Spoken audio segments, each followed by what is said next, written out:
No, it's the wrong fucking resolution. Whoops, whoops, whoops, whoops. We need a big one, guys. Use desktop resolution. There you go.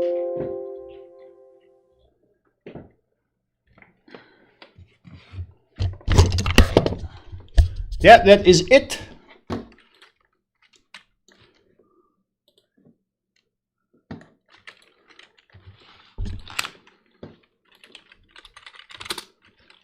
We are streaming.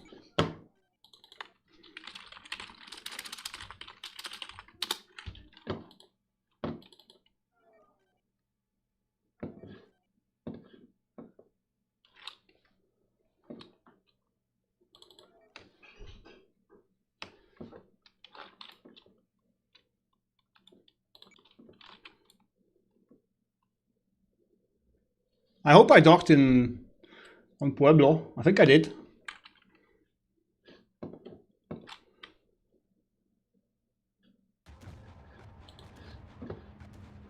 Yeah, looks like there's some action. Ah, it's a lot of nomads.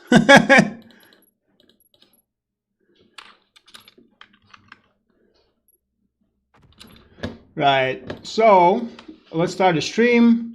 There might be some background noise today. Let's get to this.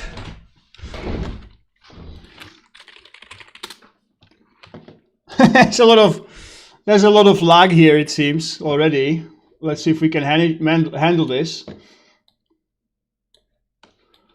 Right, so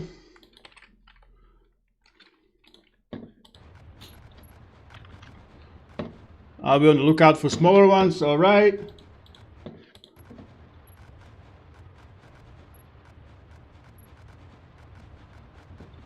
Why is no one inviting us into the group? That's weird, but we will answer anyway. There we go. Share. Copy. Here we go.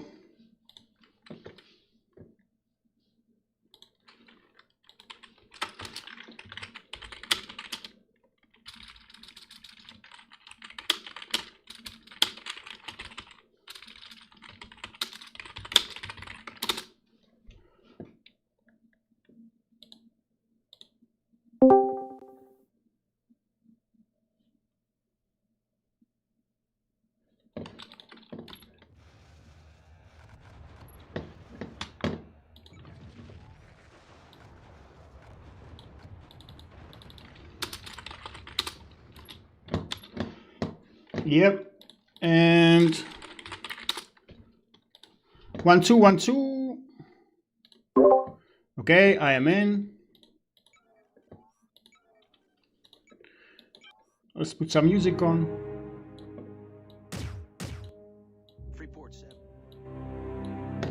How are the levels? That seems pretty good.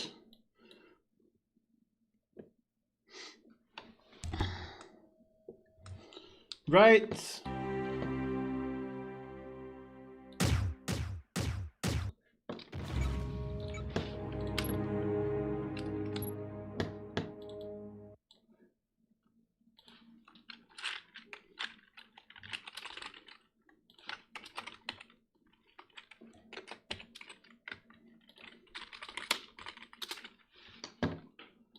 Voice go go, and we need a stream.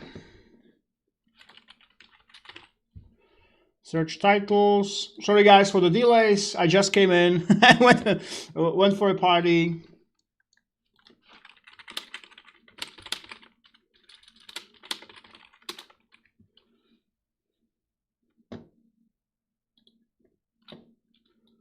Event stream is live. All right. Home. Goddamn monitor is dying. More incoming, blah, blah, blah. So it's exactly as I expected.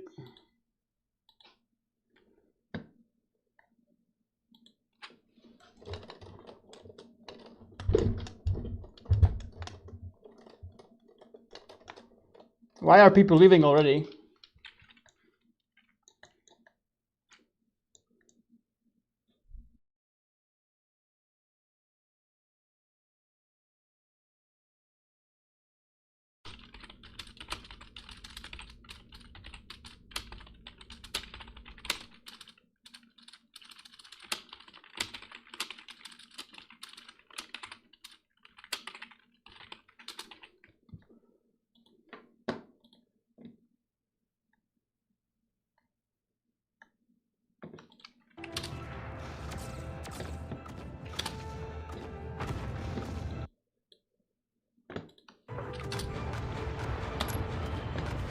Hi guys, if you are just joining us, this is the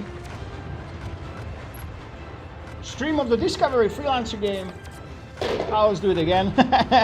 We'll cut this up into the video.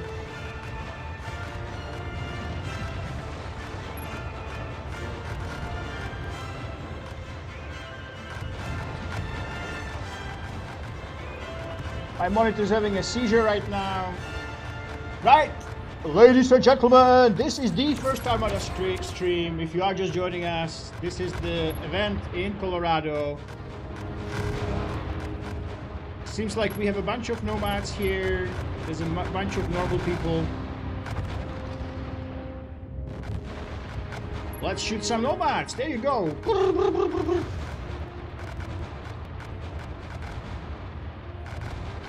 I think the booms will be too much.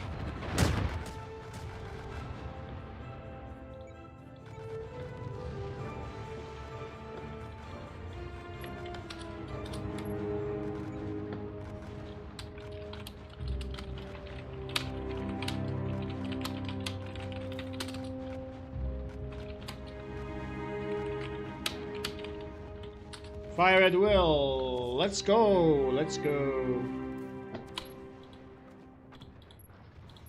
Oh, this guy's pretty damaged.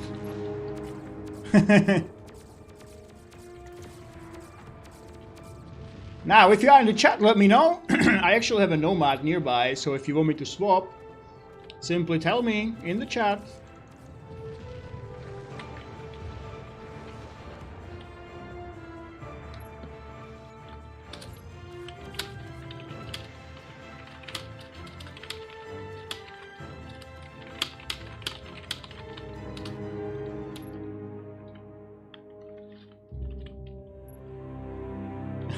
Do we kill the order?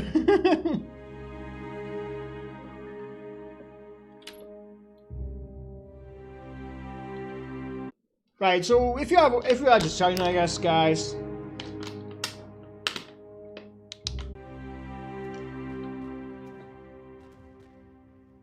%3.6% dropped frames. What the hell is going on? Let me fix this.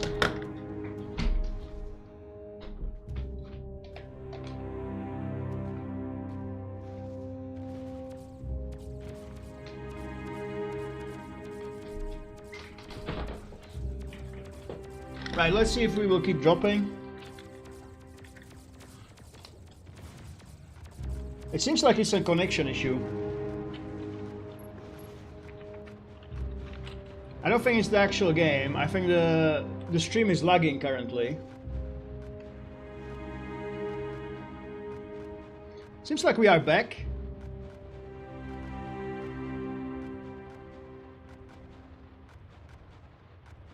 Still some dropped frames. That's not good.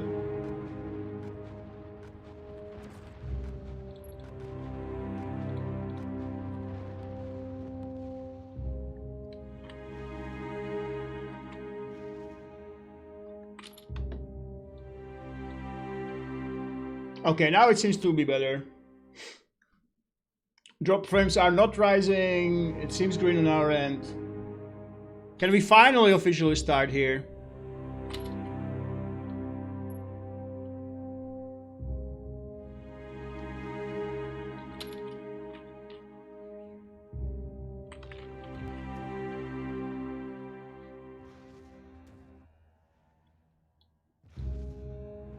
Right, we are green, guys. So if you are just joining us in the chat, this is a anti-nomad event.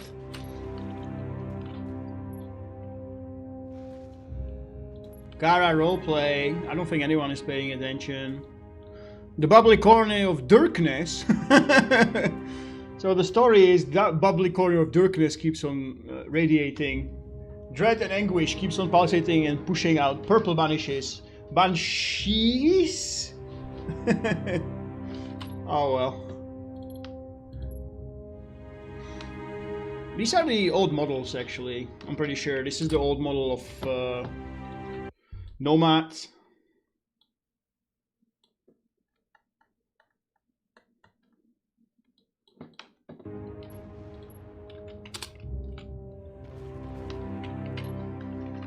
It seems like not much is happening so far.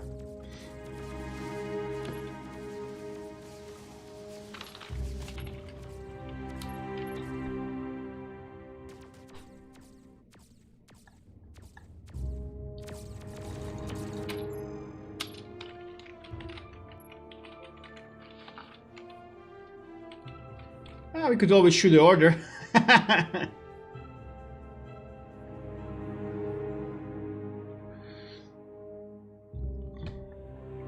Right, guys, so if anyone can catch me up, I would appreciate it. Let me know what's been happening in the event so far. Basically, this series of events is meant to lead to order being neutral to Navy.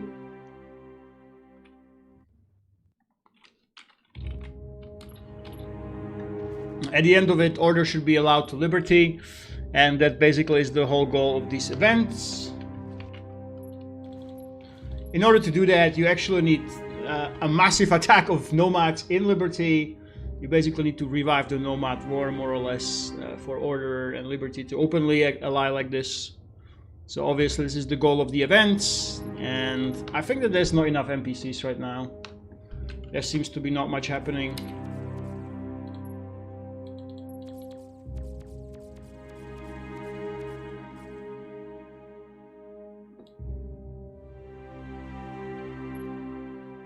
Ah, there you go. Above us there's some nomads, baby! Is the actual Kara not here? It seems like the nomads aren't coming just yet. 87. I think we still left the Double Nova. Like, it's pretty funny. The Double Nova used to be this really cheesy but working well loadout that was working really well, especially against people who didn't know about it. Now, however, like, it's been almost a year. Almost everyone is used to the tricks of the Double Nova.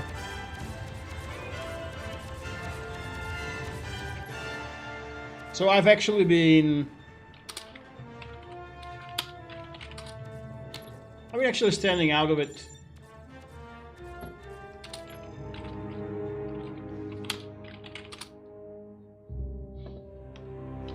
Zona is here. There are snubs? Because this is extremely boring right now. It seems that there are some snubs.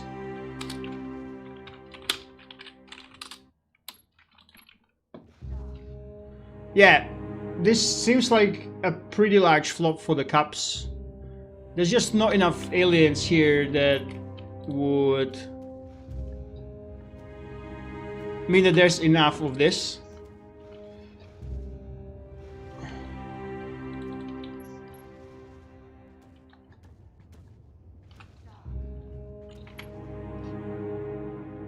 I mean, there's NPCs. I guess we can shoot them for a bit.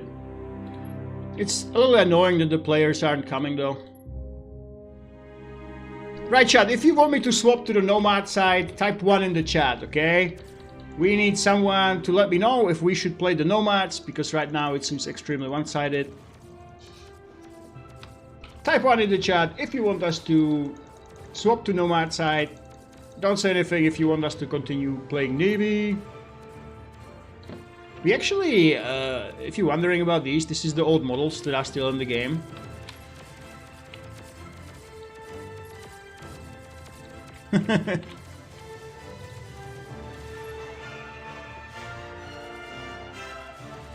And is there a lag on our side? Seems like it isn't. Seems like it's fine now on the stream side.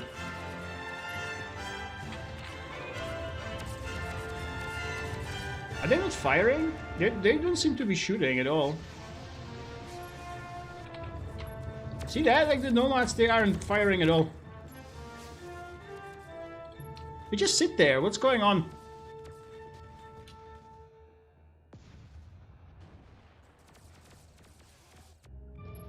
Yeah, there's something wrong with the NPCs. It shoots a torpedo here and there, but for the most part, there must be... Oh, okay, it's shooting somehow.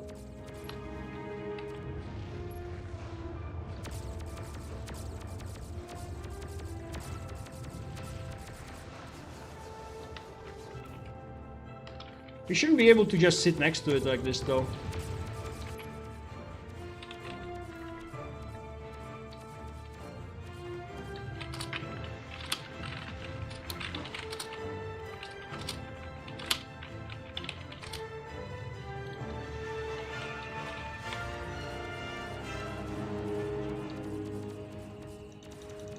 Yeah, it does literally just sit here. Okay, this is very boring. Let's swap to the snaps. I'm not sure if the lag will allow that actually.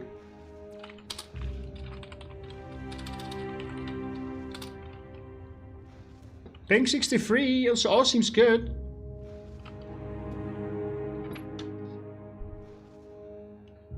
Do we have some loot so far? Nothing as of yet. Planet worm.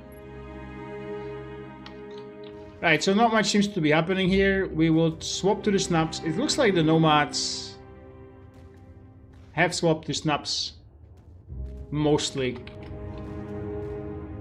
If you are just joining us, let me know in the chat if you would like me to play nomad in this event, or if you want me to stay on the navy.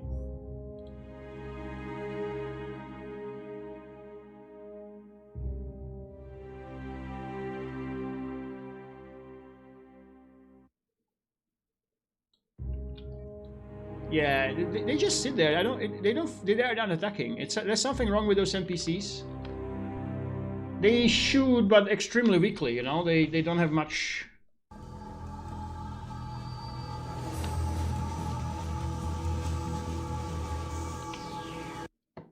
Or I could look order. I could look core and shoot some order. That would be pretty funny. Nah, I guess we won't do that today. Right, let's go. We will go for the snaps 7x stinger.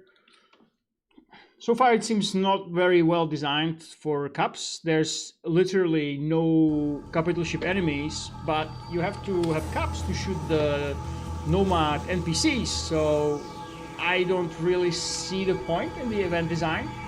It was pretty obvious that it would end up like this.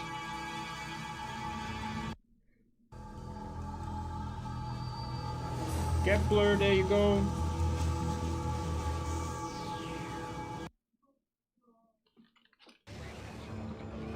All right. Now this is what I'm talking about. Now we have something to shoot. Hopefully.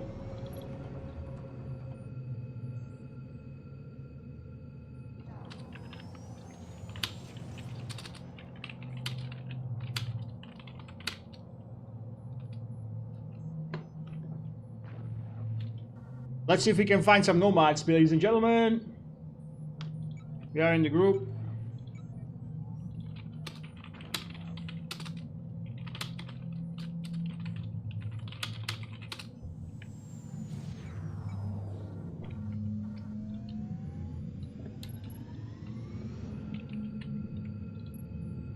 Down the way to Garrisburg. All right, let's go. Garrisburg. Am I dumb, or is it strange that I don't know what Gunnison? Oh, okay. Thanks, Heaven's Door. I was wondering what Garrisburg is. Yeah, thanks for correcting yourself. And the beautiful order music is playing.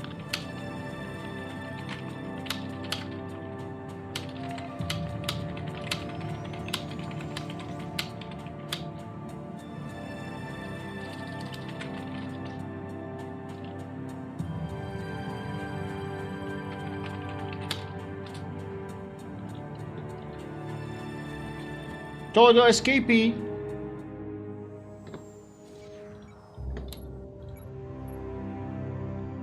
Should we duel the order?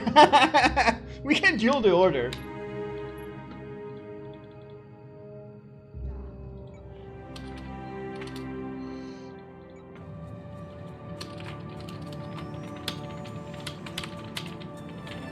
I guess I should dock here.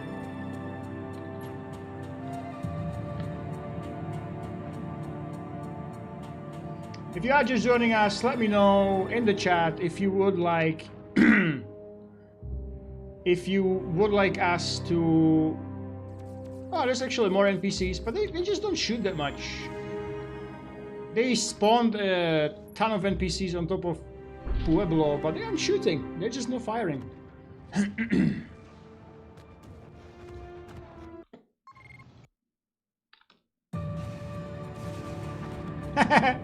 That's a lot of nomads. I think he did the normal. Okay, now he did the normal NPCs. The old ones, there was something wrong with them.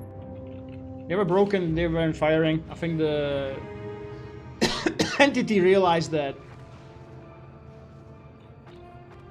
Okay, let's go. Let's find out. What is this base? Pueblo Port Defense. Oh, this is for the order, right? Let's see the snap fight.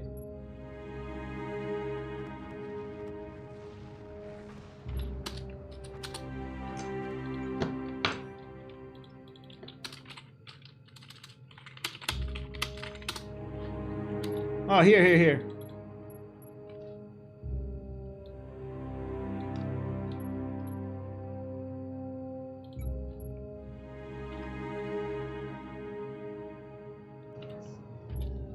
Is there one unknown? Right, so there's not much to do here.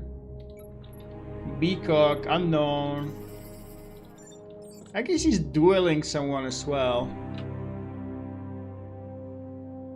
Yeah, so there's like a respawn event and there's duels in here. I'm pretty sure there are. And people are just standing around. This is like con so far. What the hell is going on, guys? Honestly, I'm not sure what we should do here.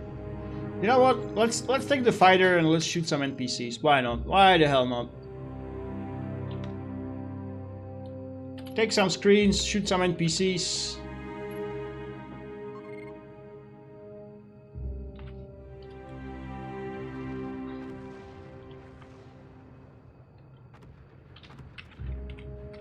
Let's go. At least he fixed it. And we had a lag actually, guys. There was a big lag. Okay. You know what? Our goal is to kill these NPCs with the fighter. Let's go! Whee! Take this, you big squid. Let's bump it.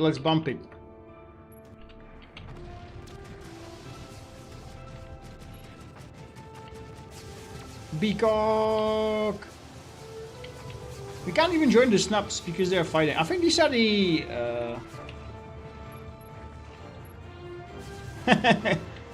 Light is complaining that he has fluctuation.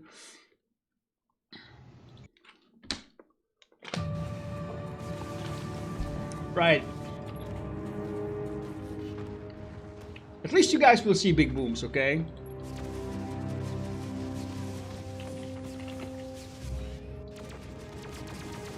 Die. Stupid NPC. That's sort of the problem with PvE events. I think as a standalone event, it's kind of meh. Because basically this can be done, and it has been done many times. Just basically admin comes and spawns these NPCs. And you just shoot. And because they are NPCs, well, you're not dead. I guess we'll just die and see if we can find someone else to shoot.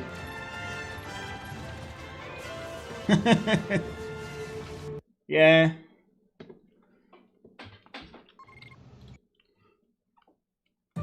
Let's find some actual players that we can shoot.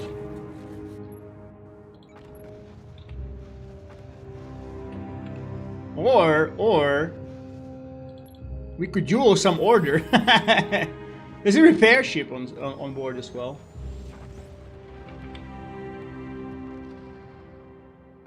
Yeah, so seems like there's not much going on here.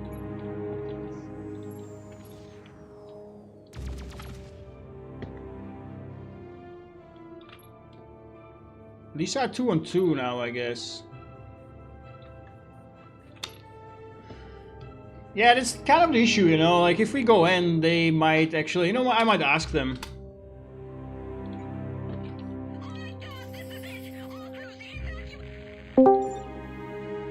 Hello, we have someone in voice? Welcome, my friends. Locke! Hey, Locke, where the hell are you, man? I can't see your ship, I think. Oh, you're the Blaze. Right, you're the Blaze.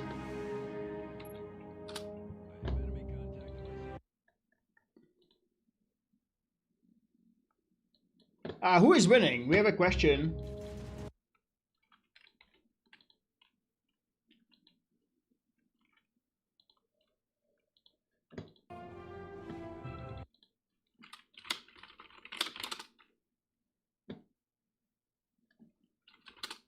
Oh, it's not him.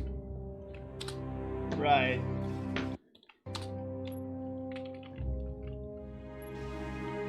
But can we go into this or not? I'm not really sure. I think they would like cry that we are fighting.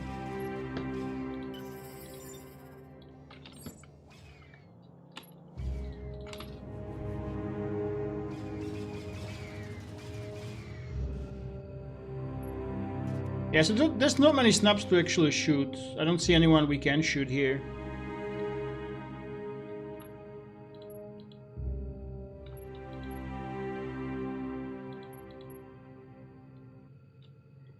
I suppose we lock the cup and shoot the NPCs, but it's just not enough to do. I'm not sure where are the players. There actually are meant to be some players.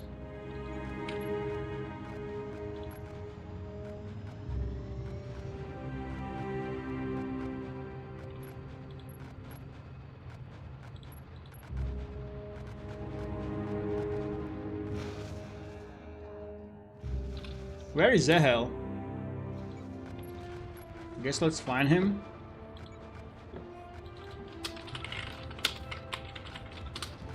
I want to fight somebody! I don't even shoot here! What's going on?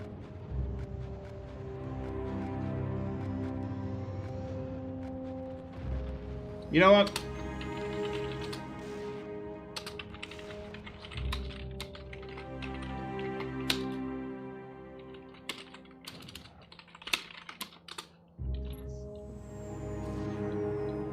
Ah, there you go.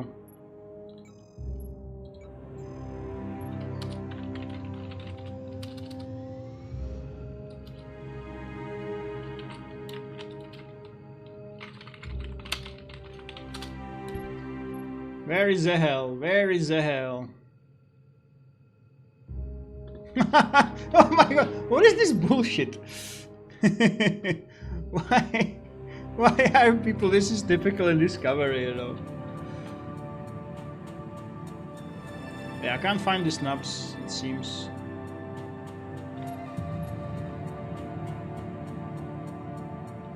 John Clark, is he near?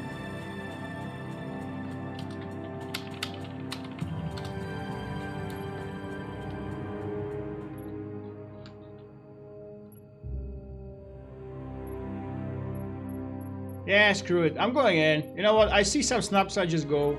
I go into them.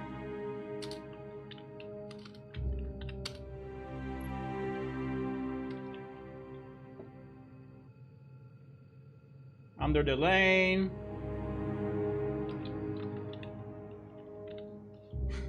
Finally, I will shoot a player. For the first time ever, guys. Come on, let's go, let's go. They left after being ganked. Oh, repair ships, okay. I have 7,000 trillion luck. Let's go, guys. Let's shoot some nomads with a massive lag. I think it's his lag, you know. I don't. Is it on our side or his side?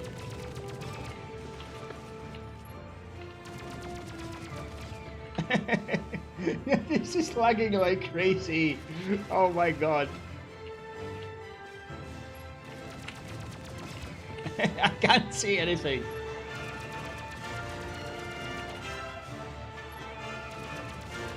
Yeah, this is just a bad event design, sadly. I mean, this was exactly... Oh, we're dead! We got, I think this was shotguns plus mini razor, guys. We don't give up, we ain't give up, this is respawns. Let's go in. Let's experience some more lag.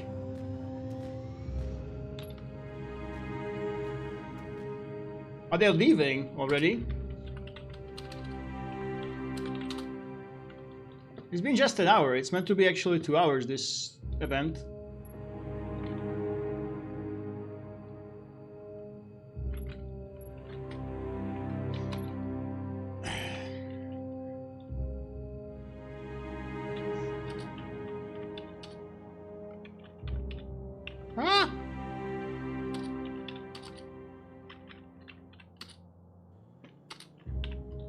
No!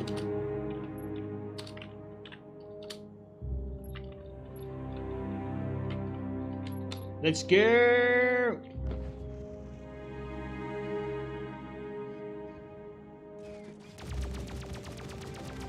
Shoot, shoot, shoot, shoot, shoot!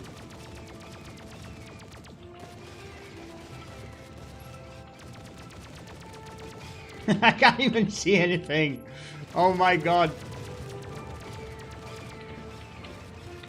People are just flying about. Hey, this guy's getting them. Pew pew. Ah, nice, I hit the mine. That's about the only way I can hit with these delays. Actually, I did hit him. Let's go, guys. What? The alien is activated. What now?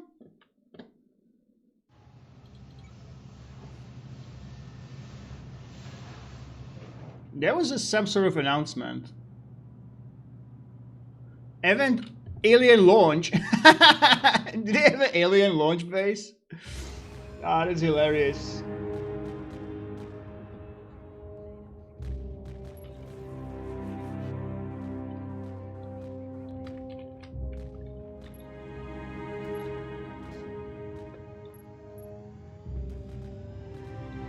LSF Freedom? Why is there an NSF carrier?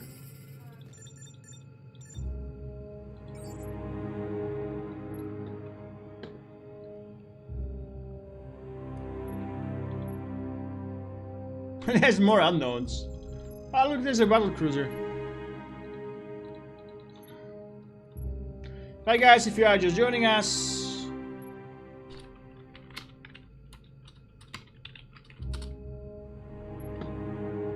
Tizona, inviting him. What?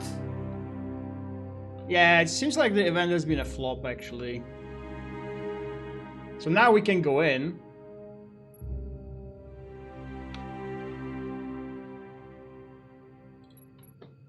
Yeah, I think the biggest mistake is that first of all the old APCs didn't work. And they just weren't enough players, I guess. Oh, let's try the restart. I almost forgot. Let's get the restart. Let's get some free ships. You know, if we can't get a fight, we can still abuse at least. Not sure why. I mean, if you plan the event for. Oh, Tizona needs.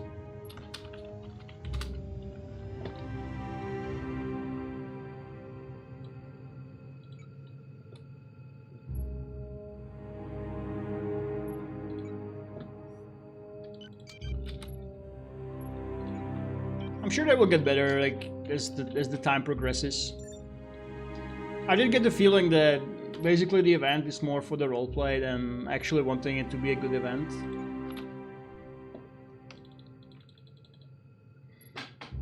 Event that like people could actually do stuff in, you know, if you know what I mean. Because this is always gonna happen, right? I mean the nomads, because of the way it was set up, and they told actively to outcast they shouldn't even come. What is this? Is this a cruiser? Yeah, it's just a cruiser.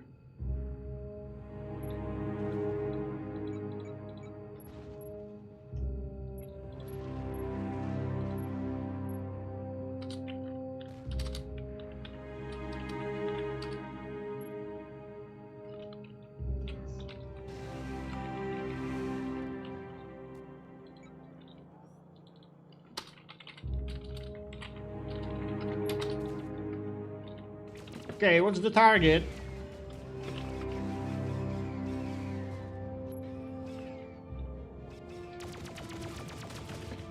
Who's got the least regeneration? This guy got 67, 67.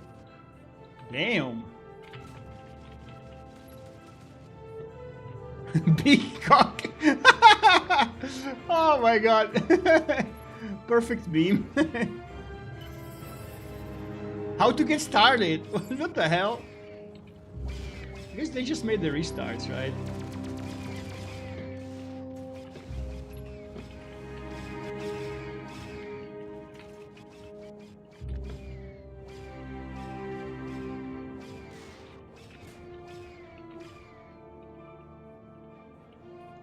Yeah, this is too messy.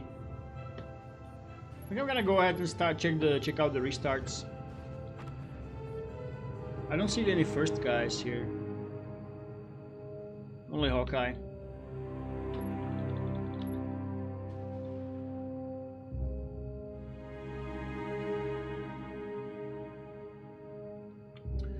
Yeah, it was a big mistake, but you have to realize, Lucas, that the whole point of the event is basically the players want to make order neutral, so they basically sacrifice the event for the roleplay. They basically had the outcome in mind. I think they must have known that it will be a flop because of the distribution of the power. It didn't help that, obviously it didn't help. What is this? Pueblo starboard defense.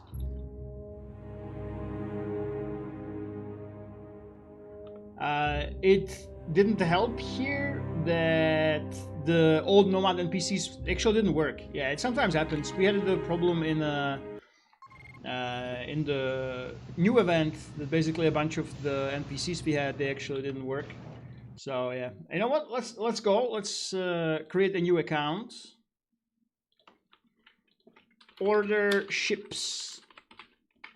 Generate.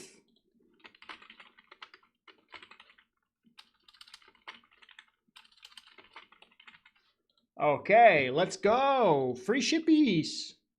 Always nice. Let's see if it actually works. This is a nice thing you can do in events. Just make some ships. Honestly, I never actually use them. I never actually use the ships, but you know what?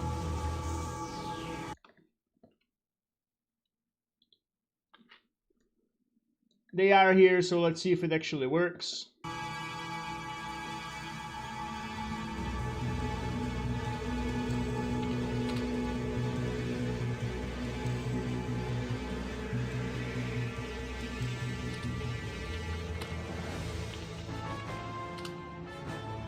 Restart event order. Let's see what we get. Okay, we're restarting. Let's see what's in the store for us. Free ship. Busted Mark II. No, we got kicked.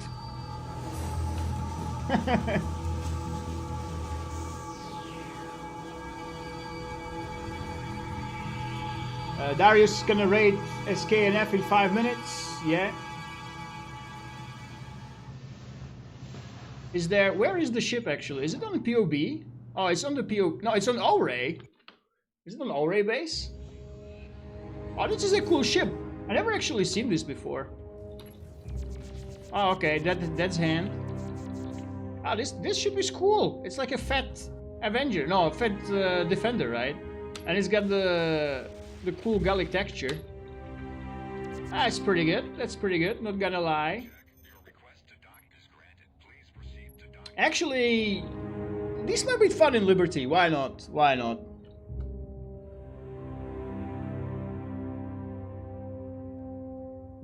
Let's get more of these bad boys. Let's get them more. I hope we don't get banned. Free ship 2. Let's go.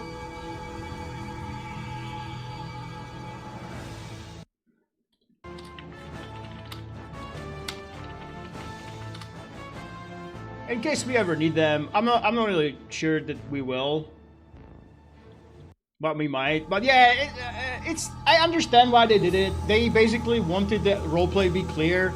They want Liberty and Order to be friends, so they basically put Liberty and Order together against NPCs. They very well knew that Nomad players have no chance, and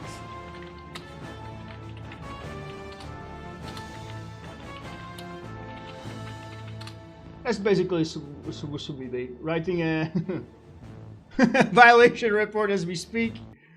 Do it, my friend. Up to you. Let's get some wild ships as well. I think I have a Nomad account. Violation for ships with no guns. That'll be pretty funny. Okay, where's my Nomad account? I think I wanna have a. I'm gonna try one of those ships.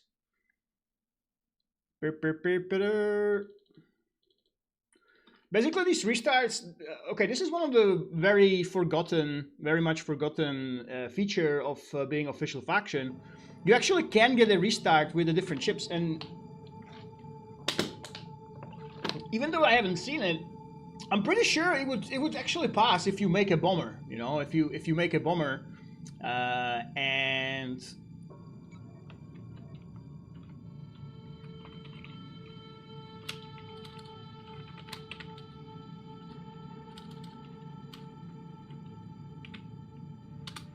perfect name, human, trust me.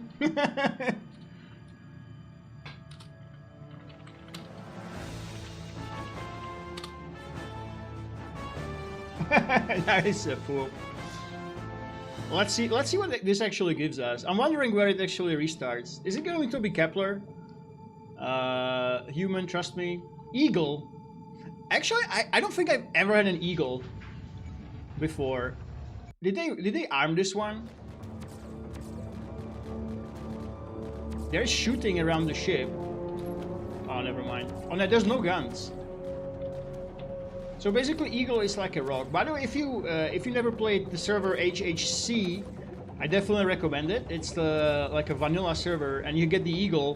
One funny thing is, because of the explosion radius with missiles, you have a Starkiller torpedo. The small fin really adds up the explosion radius. So what they do on that server, they actually shoot it off. You can shoot off different parts of the ships, and actually. It can be permanent if you so wish. Let's see what we have. Wild Pawn. Yeah, so why were you complaining? This ship has no guns at all, you know? There's no guns whatsoever. And I guess it's pointless to make more than one Wild Eagle. Let's dock. Let's check out the order, actually. I want to check the order. Actually, you know what we can do? I almost forgot I have this. Let's stir some drama and log a core ship. As a separate model. It is? With the blown off... Oh, is the... I think you can buy it in Rhineland, right, Lucas? In Rhineland you have a... It's something like Dirty Eagle? I don't know. But is that the model with the blown off fin? Pretty much. Now watch this. Now we gotta cause some issues, guys. Now we gotta let's stir some drama, alright? The event was a big flop, so at least we can stir some drama. This is the beauty of not being official. Let's see if some order is still left. Oh no, it's actually a cruiser. Okay, now our goal is to find some order and shoot them. Okay, let's see what we have here. Order CV. I think everyone's gone, right? Camp Oberon, Seeker.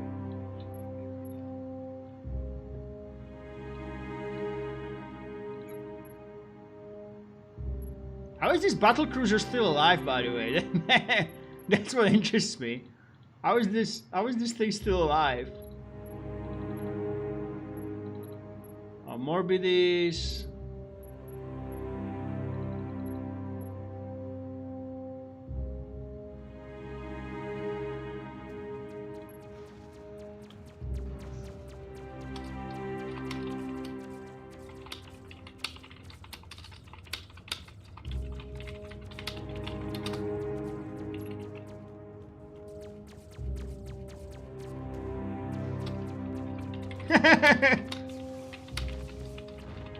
Protecting my trade commodities. Technically, we are legal in Liberty only for trading purposes.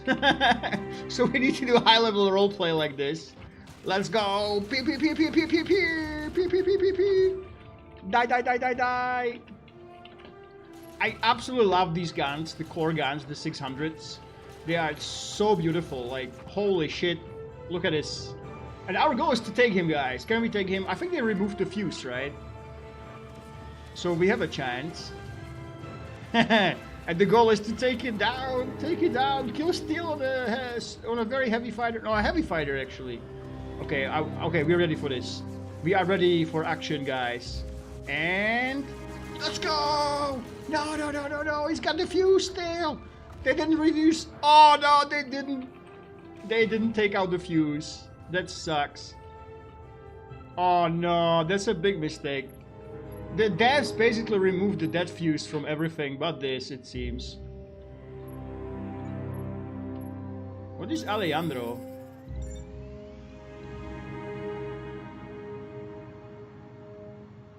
Local dev, thank you very much. It was fun while it lasted.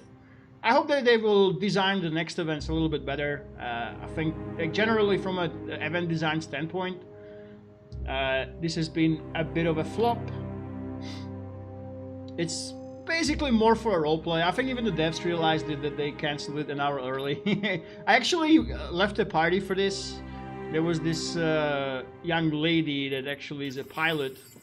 She's going to be flying Ryanair, actually the big jets soon. But I wanted to see what happens in the event. Seems like the outcome was kind of predicted. Kind of predictable, and is what happened. So now we can throw some trouble. Find some order. I don't think there's any left though. Yeah, all the order left. There's nothing much for us to do. You know what, guys? Since we started late, let's have some fun. Let's go farm some NPCs in Vespucci. If anyone wants to join us, come go for it. Come join us. We're simply gonna shoot some NPCs, you know, just to just to do some stuff on the stream.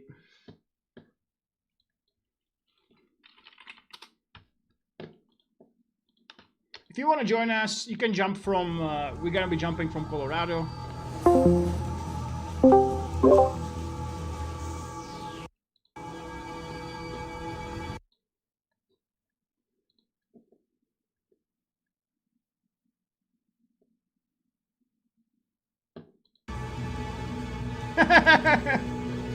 Apparently someone made the ship not a nomad.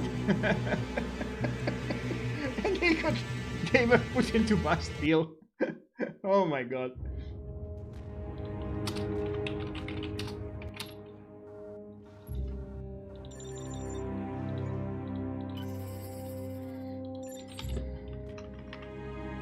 We could shoot the order, but I mean, the whole event wasn't for the event, it was for the roleplay. We won't be dicks at this point.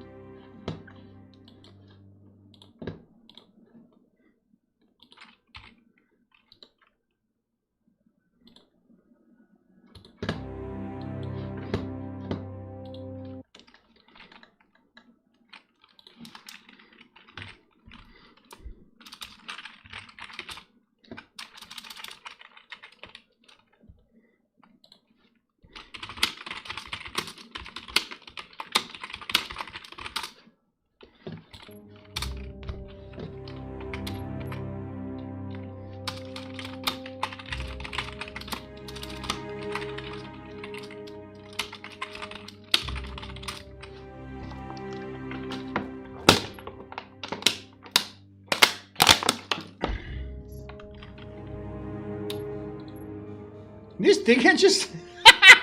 This guy has CDS? Yeah, never mind. Okay, buddy.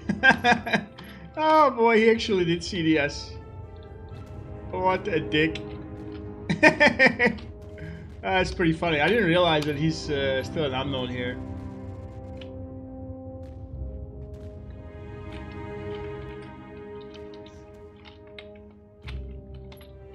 Me.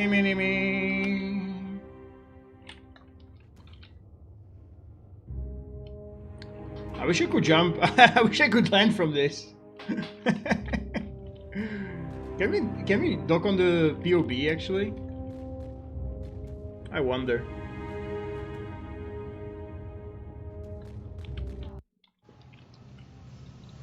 Yeah, I gonna unlock the shared. Liberty Prime.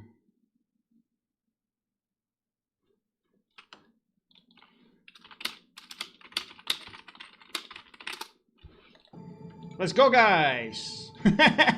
Honestly, if I wanted to shoot some NPCs only, I would just do this. I think that this is why the new event was such a big success. I don't think many people left. Everyone stayed till the end. The reason basically was that, yes, there were NPCs, but with the NPCs there were players. So even though we had like unbeatable, impossible NPCs, they were like way stronger. The whole point of the new event was that humans, they went far out of their reaches. They shouldn't have awoken Omicron New. So it was way stronger NPCs, and you have many more players there. I think it seemed like a lot of people left mid-event in this one. You actually had 60 players in the system non-stop almost. And the funny thing was that basically when the NPCs came, some of the players, they just freaking backstabbed us. So DTR and Order, of all people, actually shot us. And if you are just tuning in, guys, and you're listening to music, this is what you can do in Discovery.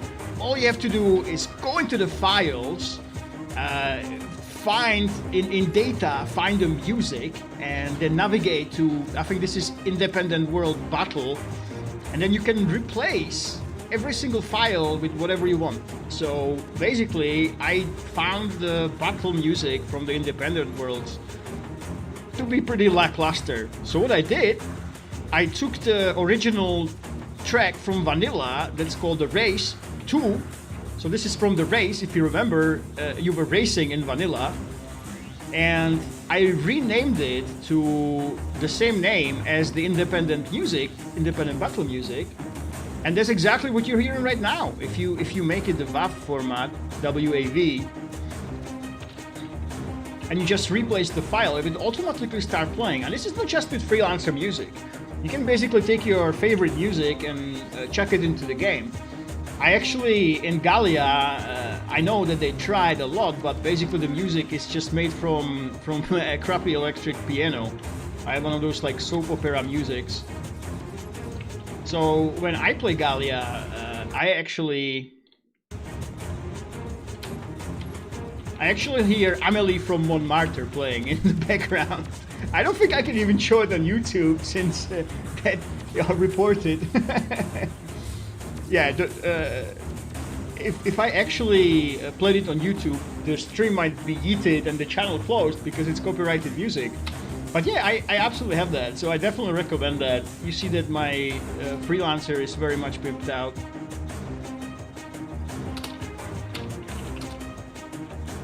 We should have Locke joining us soon, by the way. Now you can see it reverted to the normal music. I actually have the order and some of the heroic music for Liberty. I think the default music here is absolutely fine, but the battle music is just way better from the race. Ah, don't cruise on me. Ah, there we go, the race music. That's what I'm talking about, baby. Ah, yeah. That's the battle atmosphere. This is exactly what you want when you play Discovery. I think your kill rate increases by 45% when you listen to music like this. Let's put that to the test. And I need some allies to joining. So if you're watching the stream, guys, definitely log in Vespucci on the Navy side. Don't metagame kill me again. Like happened every single time so far. Are we live on Pornhub? The MG Flying Duck is asking, are we live on Pornhub? We will try to get the license with them. And try to get it on there. Oh my goodness. We have the jokes already. Oh yeah, Lord Zentor, absolutely. As you can hear, the music is absolutely epic. I think it was you. If you get our freaking YouTube channel banned, I'm going to destroy you. I'm telling you, I'm gonna destroy you. So this is a typical Liberty name. INS San Joaquin. If you can pronounce this, let me know in the chat, guys, because I have no idea who INS San Joaquin can be. And there you go, there you go. Yeah, absolutely, absolutely. There's some epic music, like if you look at the Victory or something Jump Gate music, Zentor, it's actually really high quality. There is choir in there and everything. So yeah, I definitely recommend swapping the music around a little bit.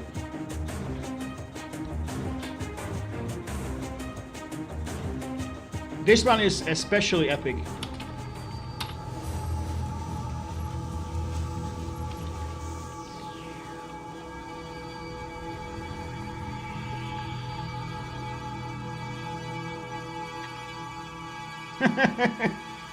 Hawk in. I don't even know. Well, what is this? We have too big of a fleet. Liberty is powerful. You know, guys, we gank those NPCs. You have to. Those NPCs are real people too. You know, never gank them. They have true feelings. Come on! Oh, there you go. There you go. Beautiful battlecruiser. By the way, if you are not caught up to the development, this beautiful rotating ball battlecruiser, I absolutely love it. Maybe I'm overcompensating for something. Definitely possible. But this beauty, take a look at this. Hang on, let's change the cockpit. Doesn't look at this. Look at these, you know, majestic flying rotating balls. There's a big danger that they will be removed from the game, and there's two reasons for their removal. First of all is, well, Insurgency will be gone, right? Like next patch, Insurgency is gone, Liberty Navy has won. You probably have seen the announcement that it greets you for a year now in Discovery. Oh, look at the beauty. I mean, wow. Obviously, it's not healthy to have rotating balls like this, but oh.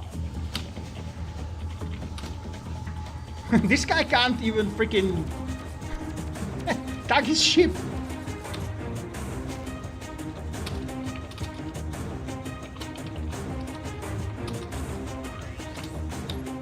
Lockhart hasn't tagged his ship yet.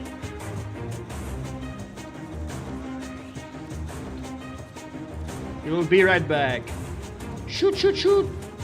Appalachian! Insurgency Appalachian. No, don't run away from me! Don't run away from me, you bastard! Die! There you go, that's what I'm talking about. Oh, the race music is hype. Absolute hype, guys. What is the Antonius music pack? What is the Antonius music pack? I have no idea. Oh, we're spinning! Oh my god, we are spinning around the spinning balls. If this isn't poetic, I'm not sure what. See, this is. I guess this is by design. The battlecruiser started spinning. Whee! Defiler. Okay, where is Defiler?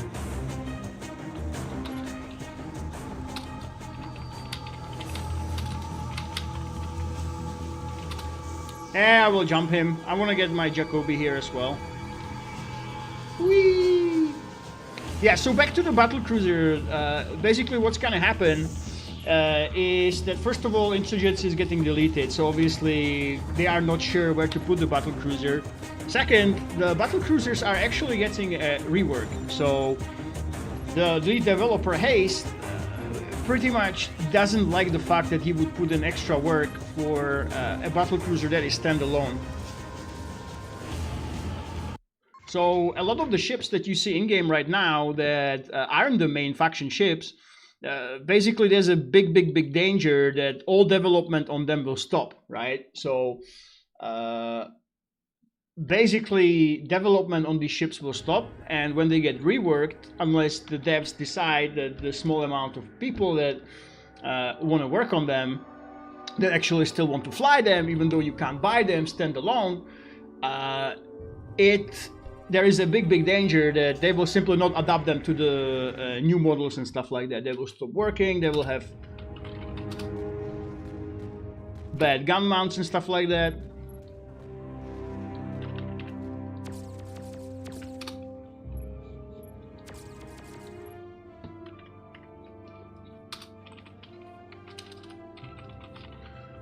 So there's a big danger that ships like the Redemption or ships like the Insurgency Battlecruiser, they will basically not be functional anymore.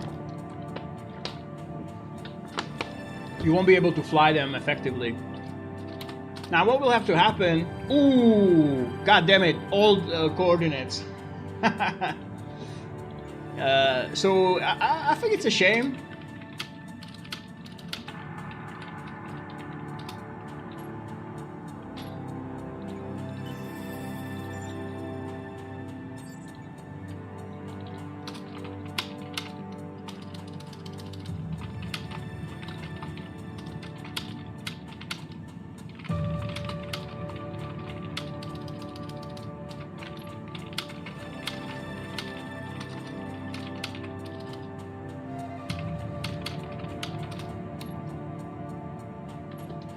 Right.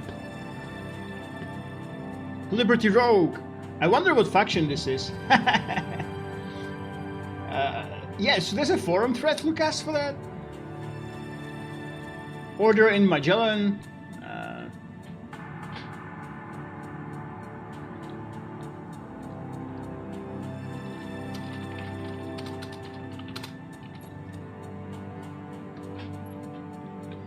And it seems like our coordinates have expired. Right, so basically, guys, I'm not sure if you know about this mechanic, but in Discovery, you can have something called coordinates, what you saw me put in. And the program I use is actually the auto hotkey. Auto hotkey program, you put it in.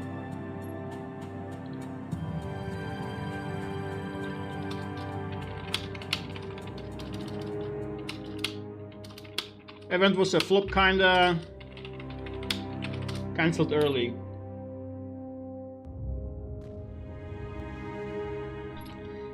Yeah, I'm sure they will learn from this. There's 2 more events. I think the first one was okay to be played like this, but yeah, you will have to change some things around. Basically, some blues. Yeah, I think there were only like snub blues, and one in the end.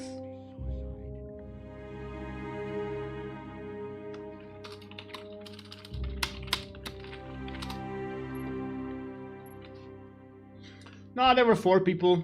I think some of our guys left. I think most people left in the middle of the event. Seems like there just wasn't too much to do. I mean, I was just flying around. I had no idea what to do in the event, you know. The freaking old nomads were stuck. It seems like they're broken somehow.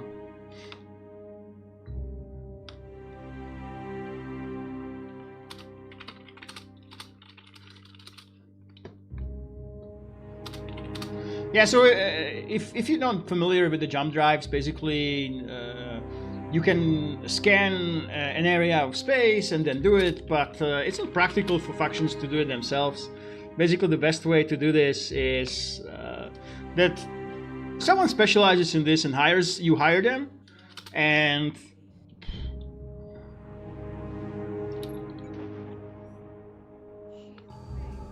for carrier base. Oh no! Oh fuck!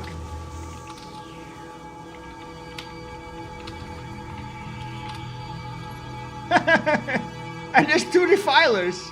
2 defilers here! What's going on? This is a mirage.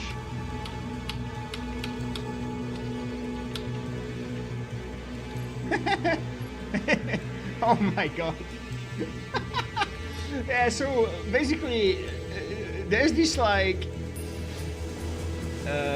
there's this concept that there are actual companies, that by companies I mean basically player factions that do the scanning for you, right? They basically go ahead and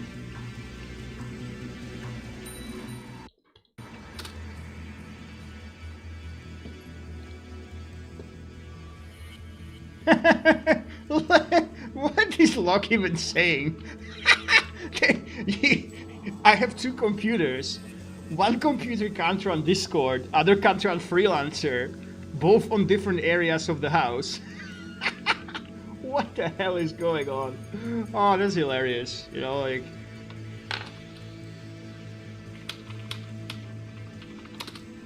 So it seems like both are a potato. So he can't do voice, he can't do anything like that, it seems. Ah, that's hilarious.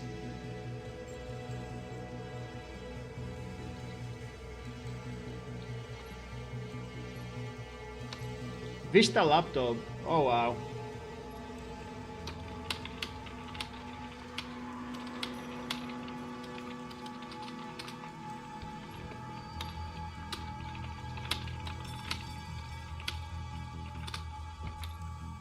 I think it's called that. Yeah, it's laptop. You can put it in your lap, you know.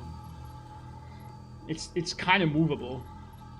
Yeah, so anyway, so there's these factions. I have to do major rethink.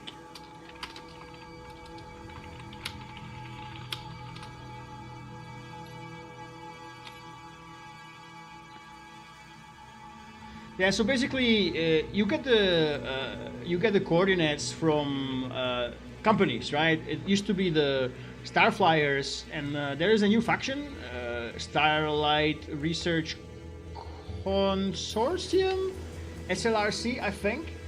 So basically, what we did when they came out and they were running for officialdom, they did the offer. We basically instantly jumped on it and we paid them money. I think it was 10 million per coordinates. And what they do basically, they give you the coordinates. They even gave us an amazing format, and we use them, right? We basically use them. That means that factions like Liberty Navy, who aren't the best scanners, I mean the Office of Naval Intelligence that we have, would be doing the scans. But you know what? This is not what we focus on. So it's better to give other players the action to do this. So anyway, we asked the SLRC to do the scans. They did the scans. Everything was perfect. Obviously, Liberty has been relatively friendly with its owners for a long time. There were treaties and stuff like that. Wouldn't you know it, about a week after we got the scans, we got the contract. Everything was nice and peachy. We were very happy. The devs decided that Liberty will act like an evil empire and they will invade Erie, the planet they control the docking ring and space around already. So the SLRC started calling us fascists, and it's unlikely they will do another one.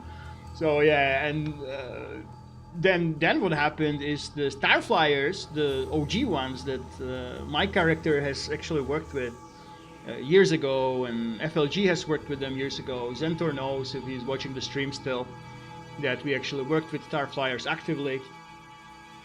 They came back, so they just asked for officialdom, but now we have this out of roleplay agreement with SLRC, so I have to clear it with them that they won't be pissed if we actually go ahead and cheat on them with Starflyer, so to speak. In the meantime, SLRC paid one of the news one of the news sites on the forums to basically make advertorial for them. They made a normal article, but really it was an ad.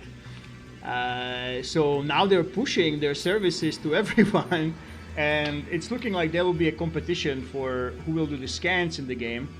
It used to always be one faction at a time, so yeah, I mean, I guess we have no other option. You can see that we jumped freaking 150k from Carrier, Ohio. Literally today the coordinates expired. They were still fresh last week. So now we have no choice. We basically have to go ahead and contact Starflyers, return to them, get some coordinates, you know. If anyone is watching who would like to join the First Armada and our Office of Naval Intelligence and do the scans for us internally, it would be fine. But I actually like the concept. I like the concept of players focusing on the scanning, focusing on research and cartography. I mean, why not? This sort of specialized roleplay actually makes sense. The problem is that most of the time they struggle for players that want to keep this up. It's usually one or two enthusiasts that actually do the scans and go to Discords, talk to other people. And it's kind of unfortunate that the only working one for a long time, scanning company or scanning faction in Discovery came over to us. They got the entire relationship got destroyed by devs literally a week later by making Liberty attack Pennsylvania, which... Oh, Hamilton, okay.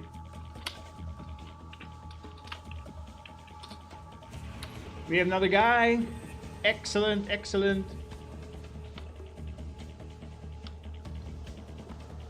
Yeah, invitation sent.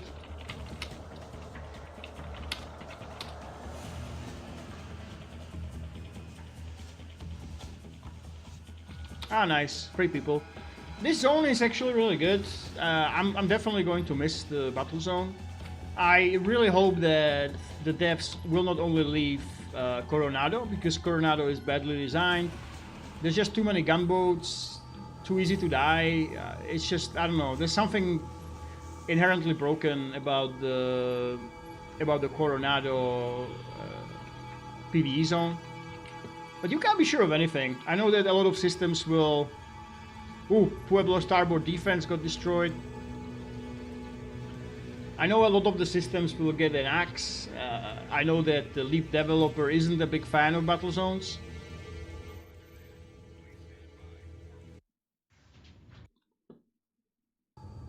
So we will see. That's like... What the hell is this?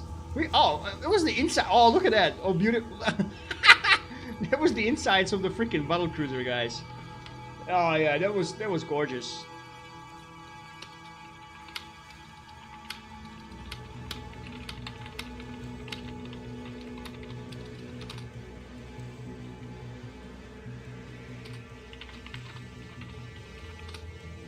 And we have Hamilton.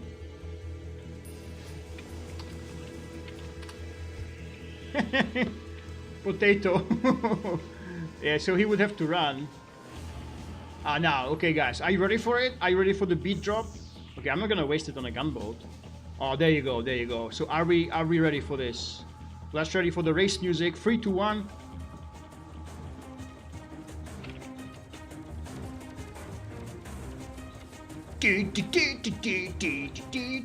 That's what I'm talking about, baby. Now, this is a proper fight music, if I've ever heard one. Die, die, die, die, die, die, die. Why we have 7,000 carriers with us? There's no point for that. There's no reason for that. Okay. It's an illusion. I actually don't have the... I don't have the range on that.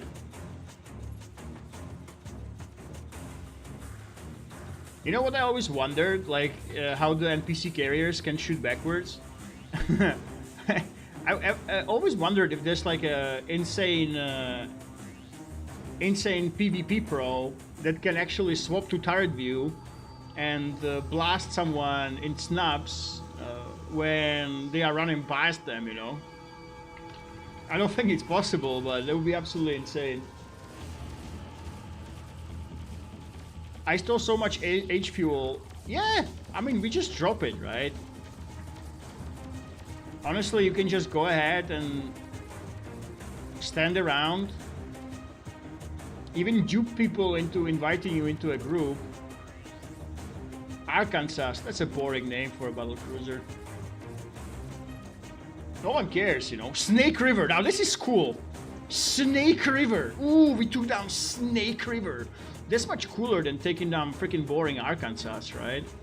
Arkansas, pardon me. I know you Americans. Arkansas.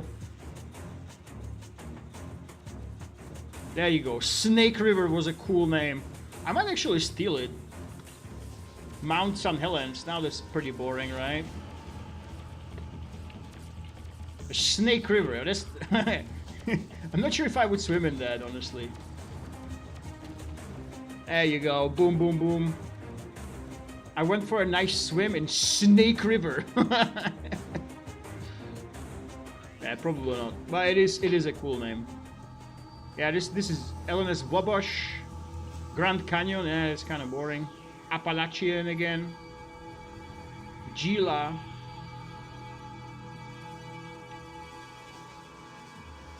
I never understood, honestly. Like, personally, I don't understand the obsession with direct imports and the naming convention being always the same. We are literally thousands of years in the future now, guys, you know, like... You wouldn't just name your ships based on Sol. Based on Sol naming convention at this point, right?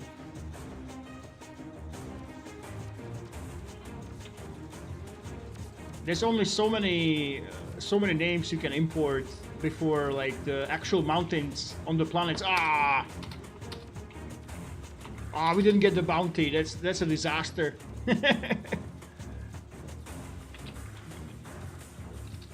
Okay, I was wondering why my turret view doesn't work, and this is why. Lag. It's cheating. It's cheating. Devs are watching the stream. Pew pew pew. Yeah, well, it's not really stealing if nobody wants it, Lucas, you know, with the HPO. Boom! No look, no look. I believed in my mortars.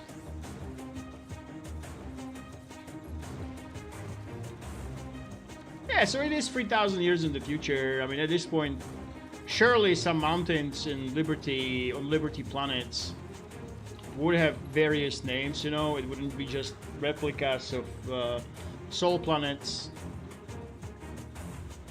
So I never really got the obsession with keeping direct imports when it comes to name ships, ship names.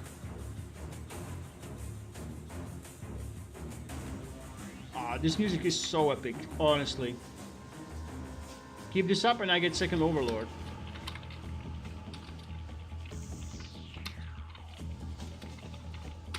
I never understood this. Like, after the updates, when the carrier got core update, and he's got just way more guns, and let's face it, battleships are very weak anyway in a fight. You can't really dodge cruisers on an Overlord much better than you can with an Atlantis anymore. Bombers is pretty much the same. They both are huge targets. I don't know why you would play Overlord, you know? Lucas is the old school scammer, you know? Space pollution. We basically said we compared this to Plankton. We compared this the battle zone to the ocean, and the freaking loot is like Plankton. Come on. He dodged me. Did you see that?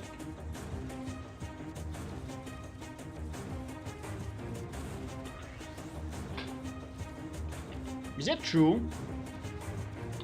Do super heavy fighters give more bounty than actual gunboats? Or half the bounty? No, half the bounty. That seems broken to me. Oh, come on! Oh, F.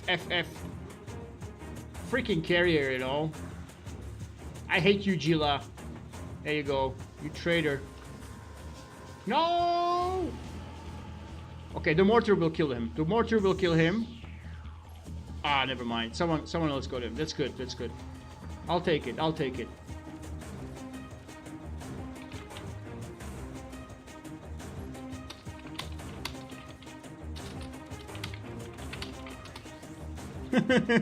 He's actually playing on Windows Vista.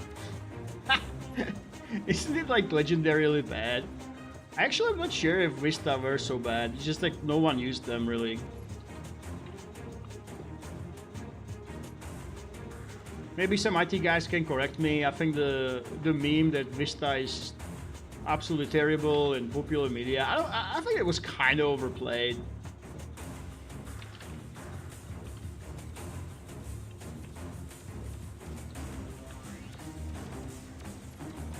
Come on.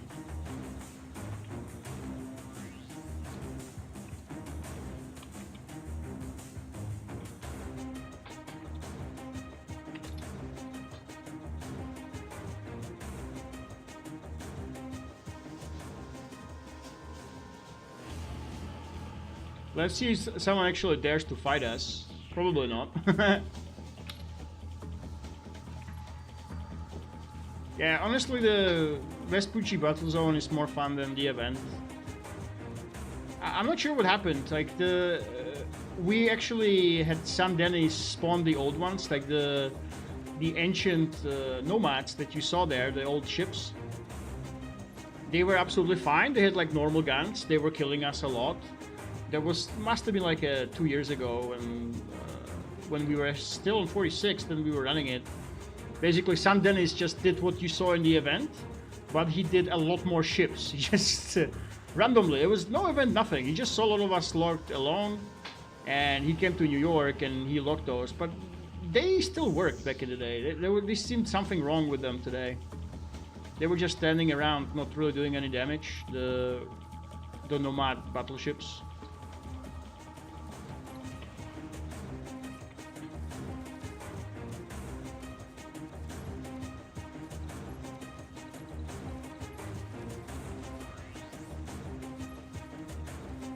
To be honest, I kind of assumed, I knew that it's going to be NPCs the moment that they said that outcasts shouldn't come. It was, yeah, it's very buggy. Yeah, they used to work. Like the big ones used to work. It was 2 years ago. I'm not really sure what really changed on the back end in the game. I don't think that much could have changed then. Changed though, but somehow they just were broken, you know, today. Yeah, I think if they want to do the same events, I think that they will be flops again. I don't think you can rely on NPCs. The reason why Omicron New worked so well is because we literally had freaking human traders, right?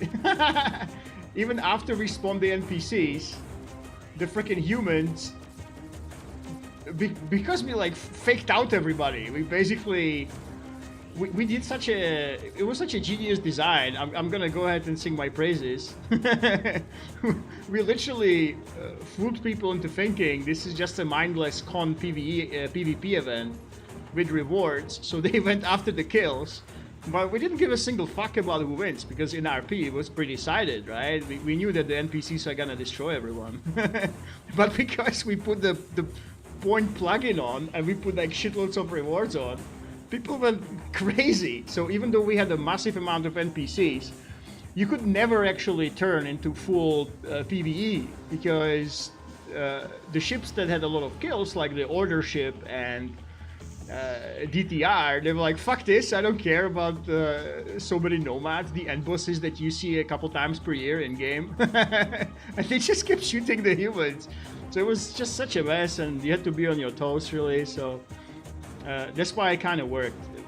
I think that you don't really need a separate event if it's just going to turn more or less into PvE only.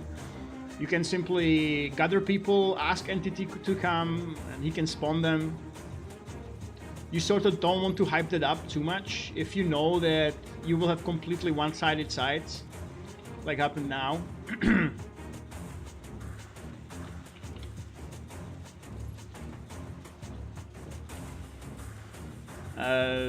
Because then it was kind of one-sided, right? The bugged NPCs were unfortunate, but even without that, you know, you just kind of log in and you just shoot NPCs, and there's just not much to do, you know. There's no danger. You don't even need a respawn event for that. Basically there's no reason to have a respawn event when you shoot the NPCs. That's how we fucked up in Omicron New, by the way. Our goal was, from the beginning, to basically, because of the mystery of Omicron New, because of the wild ships on Marshall, we basically designed the event so all the humans die, but every single time you design an event, that just something goes wrong. Like, I don't think I've ever seen an event where everything went exactly as planned. And the biggest error we made was that our plan was that the NPCs like overwhelm the players and kill them. And I couldn't understand, wait, something's wrong here. The players keep coming back, right? And it's because if you have them in a fight in a reasonable period, then NPCs kill you, you aren't PvP dead. You can actually keep playing. So I kind of realized, you know, it was really chaotic. I realized this like half an hour in, or 40 minutes in, when we didn't want to take Entity's time, you know. I realized, holy shit, the people are actually coming back. So we had to make the announcement, like, as players.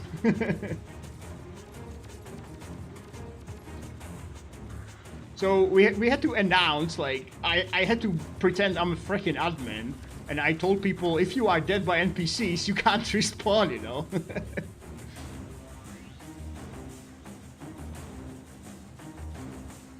The events these days just aren't as thought out as the old ones. Yeah. I must say, besides the period being too long, like, it wasn't supposed to take 2 hours. Like, I think 2 hours is way too long for a respawn event. Basically, you get bored very quickly of shooting players. Today it could have literally been 15 minutes. Like, I think the way they planned the event, I think all you had to do is do a 15-minute respawn event. Seriously, that's it. Because you basically knew that it's going to be extremely one-sided. Your objective was pre-made. The attack was there anyway. So I literally don't think that you needed longer than 15 minutes for today's event. You could have simply said, okay, bam, come.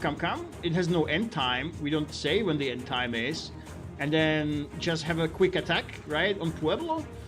The order appears, saves the day, blah, blah, blah, because the end game of this is that they want order and liberty to be neutral.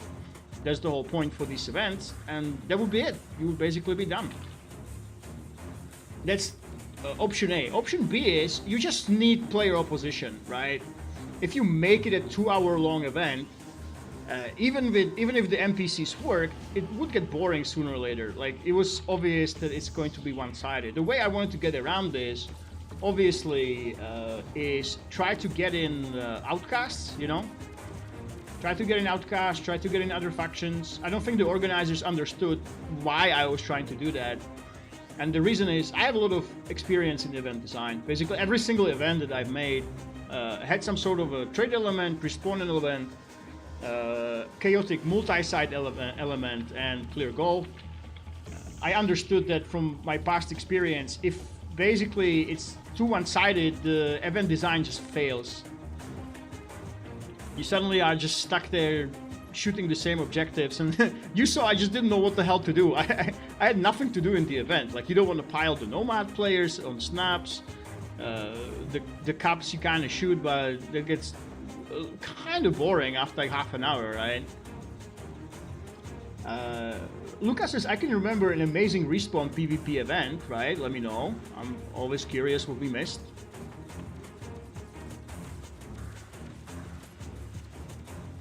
In Cortez, between Liberty and Gallia, but that's something people were actually interested in, so they stayed for like 3 hours. I saw videos from that. I think that was the last straw of the heyday of Liberty. I'm pretty sure there must have been like 200 people there, right? It must have been 150 plus on the server. I saw that. I'm pretty sure I saw that. Oh, it was one of the, you know, the Gallic event. I think that's basically the...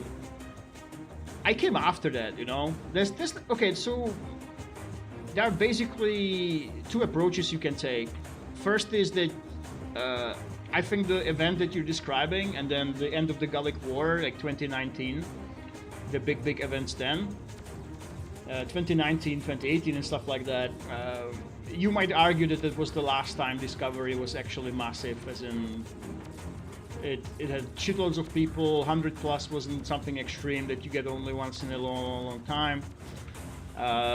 So, and you could just log into the game and play against the players. Like, some part of me is kind of sad that I didn't see that. Yeah, they were interested and played it.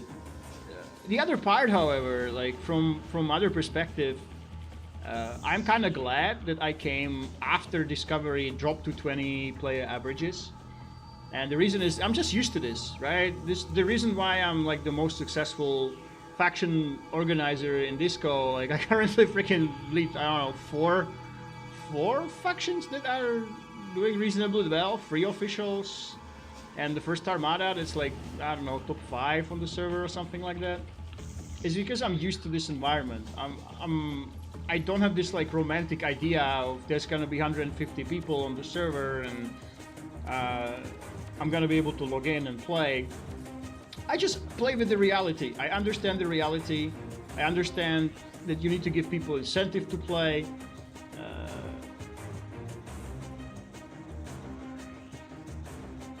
I didn't miss much, really. Was it terrible in design, or did people just not show up? That's the difference, Lucas. Did those events like today? I think today peaked at like 60 and quickly dropped off to like, I don't know. There seemed to be like 20 people in the end, like 20, 30 people in the end.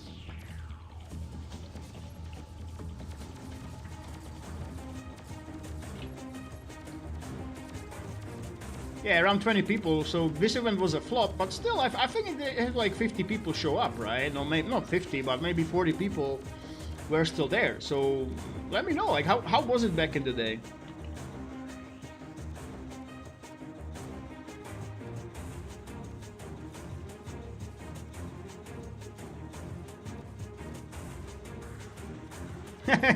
You picked the wrong time, bro. We're actually streaming farming. I don't have too much interest in fighting, so if he comes close, we're just gonna shoot him. Terrible, but do actually people show up? That's what I'm asking, Lucas. I've seen a lot of event flops. I'm an event junkie, all right. I love events. I go to every single one. I think even today, even though it was like very flawed in design, I think it's a good thing that it actually was there. Because as you saw that we did the roleplay lead up to it, and you have something to talk about, something to RP around, something to go to, right, with other people. So even a bad event, I think, is better than nothing. But yeah, it really interests me. Like if they were bad in design, like as you could argue today was kind of. Did people still show up? You know, how many people would come to those quote-unquote bad events in the Gallic War? Ah, oof.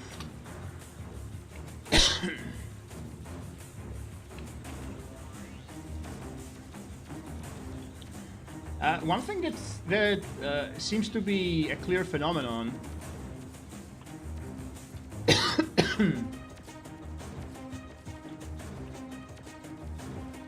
Oh, they were trying to force. Well.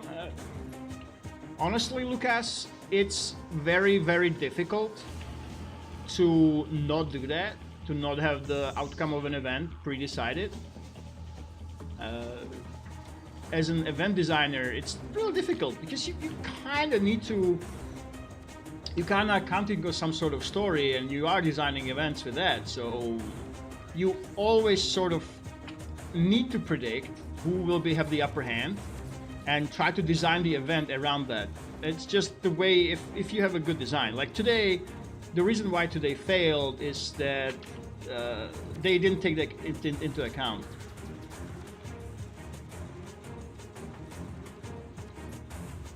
They didn't take into account that even though it's a respawn event, even though you have NPCs, you need some sort of a balance, right? You need some sort of opposition.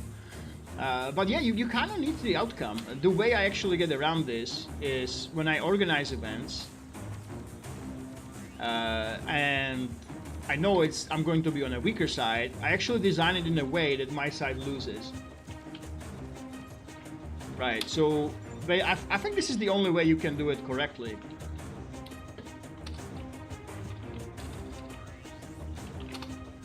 And every single design, if you notice the events that I have made over the years, you will notice that unless it's a sign-up event, every single event that I have designed is meant to make us lose. And this guy is a traitor. One of them is Birdie. I can't dock. Seems like we can't dock.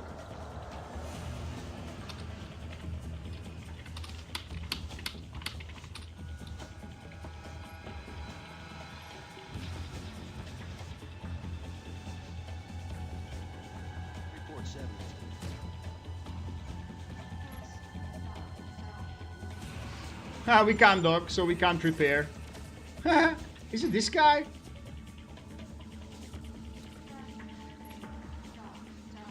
Oh yeah, this is Birdie.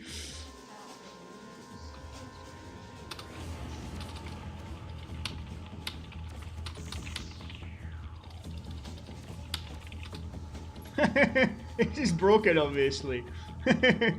Okay, let's go. Do you have NPCs? Oh, we have NPCs.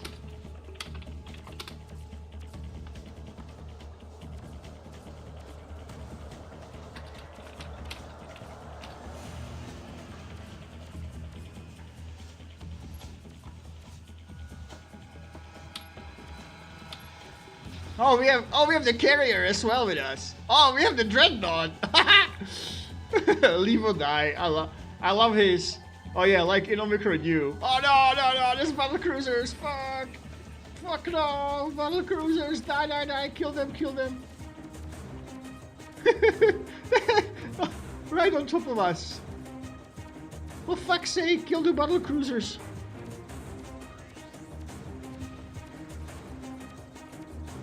Kill the BCs quickly. Yes.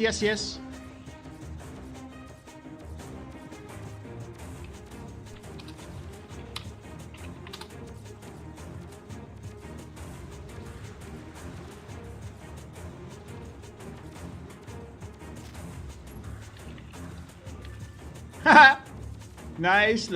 Now we have the NPCs.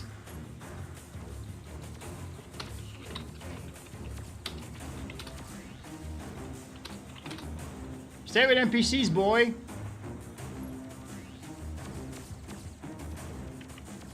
Nautilus. Oh, Nautilus is here. Shit, he's shooting me. Get him, boys. Get him, boys. Awesome. Oh, that's amazing. Hero NPCs. Oh, take a look at him. He's running. Subversion is here. What is Subversion doing? Oh, I need to dodge though. Let's go to the NPCs, boys.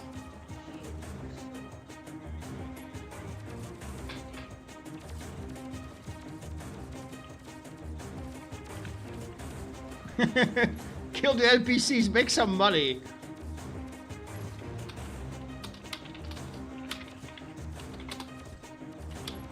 Where's the filer?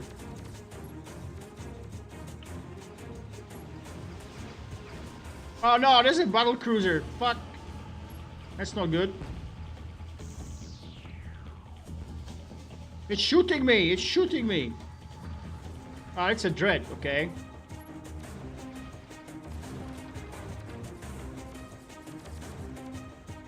I was being shot by Ohio.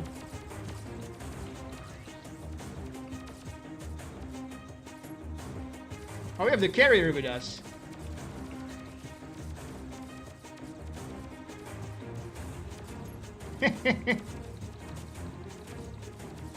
Go carrier, NPCs are my hero. Let's go. Ah, kill this cruiser though.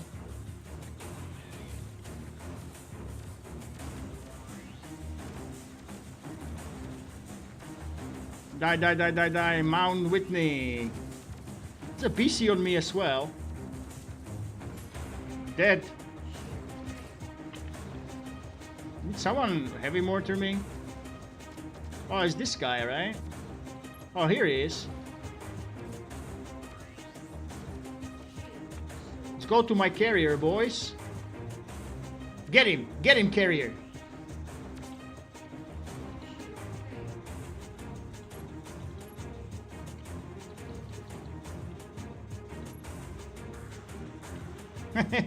Strafe! No, he hit me with the heavy. God damn it. Okay, I'm gonna strafe. Why am I not moving? Okay, he's moving into the carrier. Come on, NPC carrier. Get the fucker. Where's the filer? Where did he go?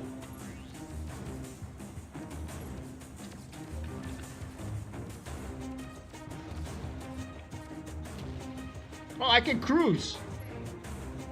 Let's go, I can cruise. I'm cruising. We don't have CD. Go on, NPCs. Get the fucker. Their battle cruiser is gone. Look, he's taking damage. Oh, he's taking loads of damage.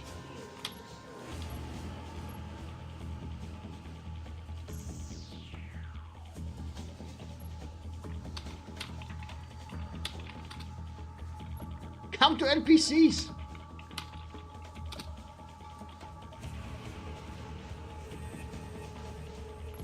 Is he taking damage or not?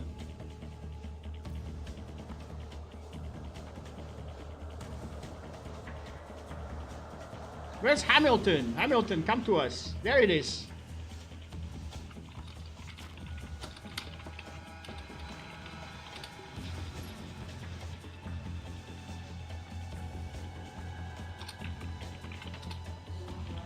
Oh, I can jump out and swap character. Yeah, I can do that.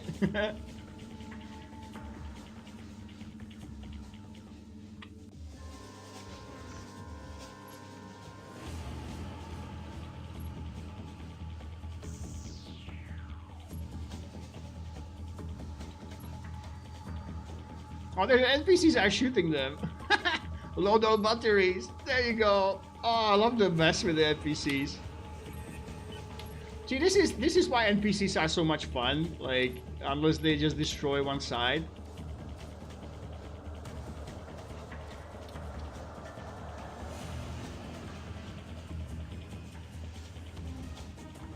Because it creates a mess, you know. There's this extra mess in the game.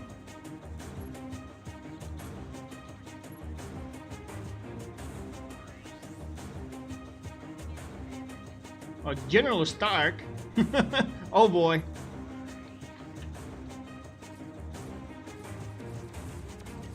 Sasquatch Die, die, die, die, die, die, die. What's the... Oh. We don't have a CD though. It's gonna be tough. Whoop. What are they saying? Oh, game crash.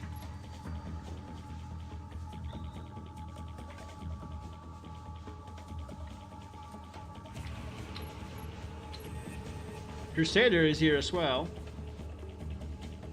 I think he's trying to position himself so he can hit me. We do need a CD. He's trying to position to me.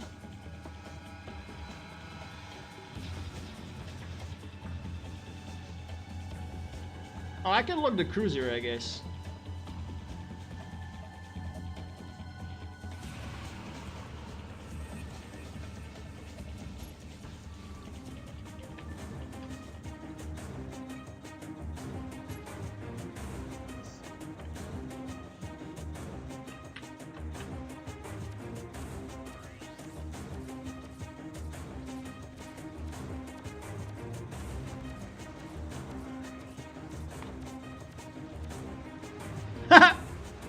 Oh, he's got cruise away though. We have no CD. He's got to cruise away and restock, I guess. Go, go, go! Kill him! Kill him! Kill him! No way! He's not cruising yet. That's good sportsmanship. Honestly, that's a good sport for not cruising. Kill him! What the fuck?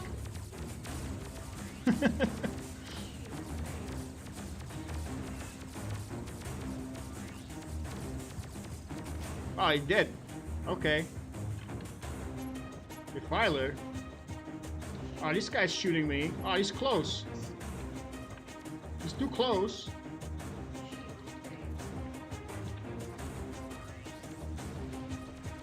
I know, respawn.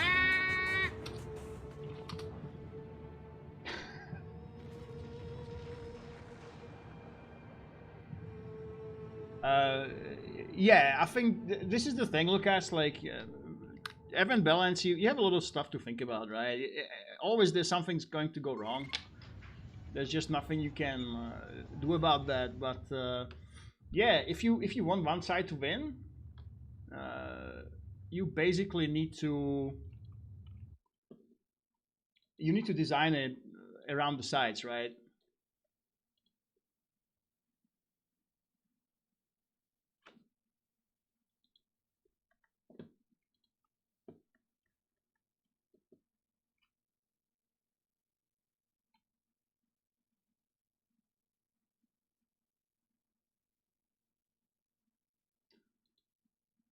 So public channels, emergency.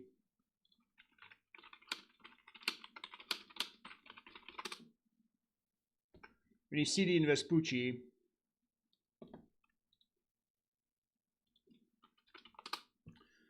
yeah, it's not easy, you know. People think that it's easy to design events, but it definitely isn't. There's a lot of stuff you have to think about. You have to really know the region. You have to know the sites, and you have to estimate what's going to happen. Like for example, Pennsylvania, right? Pennsylvania was also a bad design because it was pretty obvious very soon that the zoners were going to outnumber the Navy, right? I knew 100% that unless it's rigged, the Navy will win. The zoners will win, right? It was obvious from the forum, what people said, and stuff like that. So it was pretty obvious. So the design was bad in that they didn't rig the conditions enough for the event to have the outcome that it should have had, right? And the outcome, obviously, Navy had to win because it wouldn't make sense for zoners to win right away, especially when the attack was meant to be a surprising one, right? So the people, there's no many experienced event makers in the game right now. So what they should have done is basically obviously rig the amount of NPCs on the Navy side. They should have just brought in a bunch of NPCs that would basically overpower the zoners, because it was very obvious that there would be more players on the zoner side, a lot more players because of the story reasons, because of the strange Navy motivation and stuff like that. So they should have counted on that. They added the respawn timer. Hamilton, oh my god, my boy Defiler will be dead.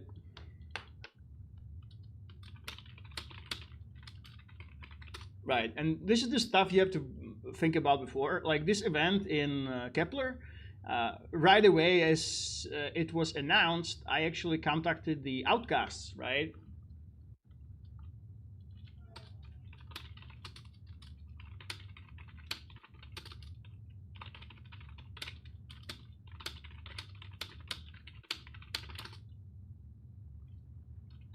Gang so hard. Well, you're on stream, my boy. What do you expect?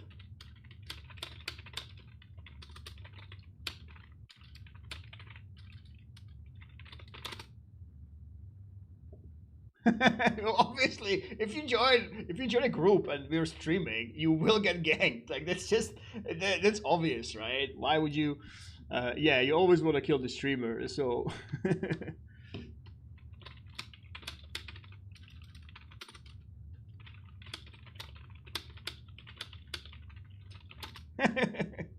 People just shoot us when we stream, you know.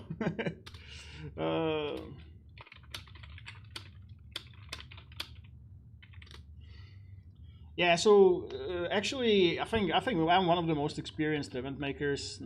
I think that there are a few others. The problem with events is that the people that are behind them, the events are a lot of effort. So usually, what happens is you have an admin that a staff member, if you don't know what the admin is. Basically, Discovery has these people that are quote unquote staff that try to design the game, that have some more rights. They can, for example, design server.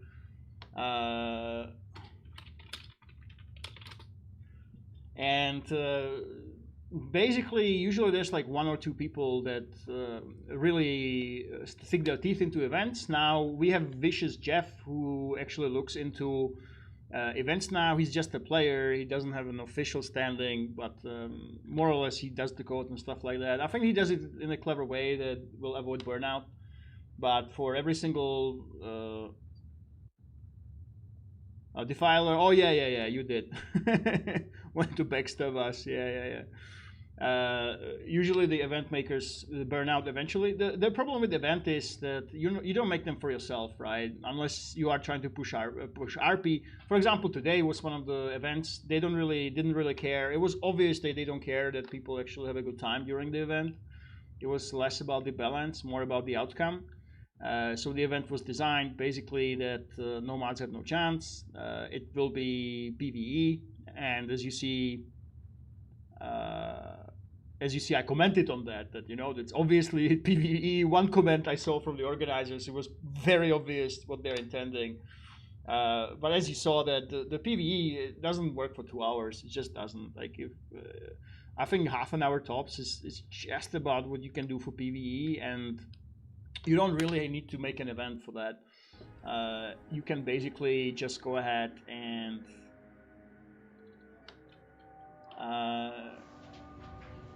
Jeff is replaced. Really? Jeff isn't there anymore? Jeff was never on staff, by the way. Jeff was never on staff. No one in con. That's unfortunate. Let's get into the game. Yeah, so people tend to burn out, and that's the thing. Unless you don't care, like the organizers of this event, I basically try to like steer it a little bit towards it being a little bit more balanced, but that didn't happen. Let me get the fighters. Shotgun Guardian. Let's go. Yeah, as I was saying, the event organizing is literally, unless you literally want to just accomplish an objective, as this event was about, and basically they didn't care about the balance too much. The main goal pretty much was that order is with liberty, they become white and stuff like that. That's the purpose of these events. It has very little of a reward to yourself as an event organizer. Basically, why is there? Oh, because it's Manitoba. Okay.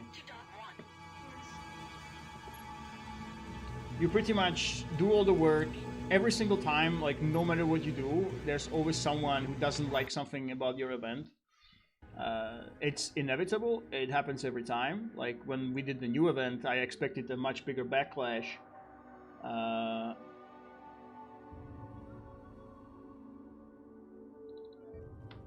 I expected much bigger backlash, but there was backlash from like 4 people. I think actually more, like seven random haters always have some issues with your events, and it happens every single time. Almost no matter how good your event is.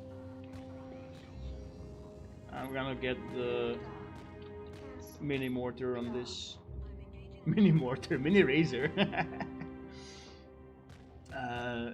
Yeah, so it's really tough to make good events, and the people that do make good events, they eventually burn out. It happened like 4 times in a row that the admins that focused on them solely, or mostly, they were just gone because it's a lot of work. So yeah, it's just not easy, and yeah, I mean, knock on wood, like every single event that I made so far that people have helped out with, it actually has been a pretty big success.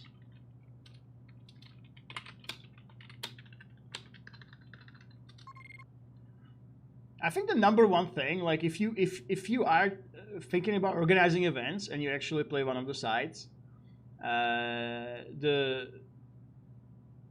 Helios Pulse Beam. I want to try this, but okay, we can't, I guess. Wait, is this for a fighter? Is the Helios? Oh yeah. I actually used that. It's pretty good in team fights. I think Haste recommended that you use this in a team fight. This beam, but yeah, it's a pretty funny thing. Do you have any players here? Pennsylvania.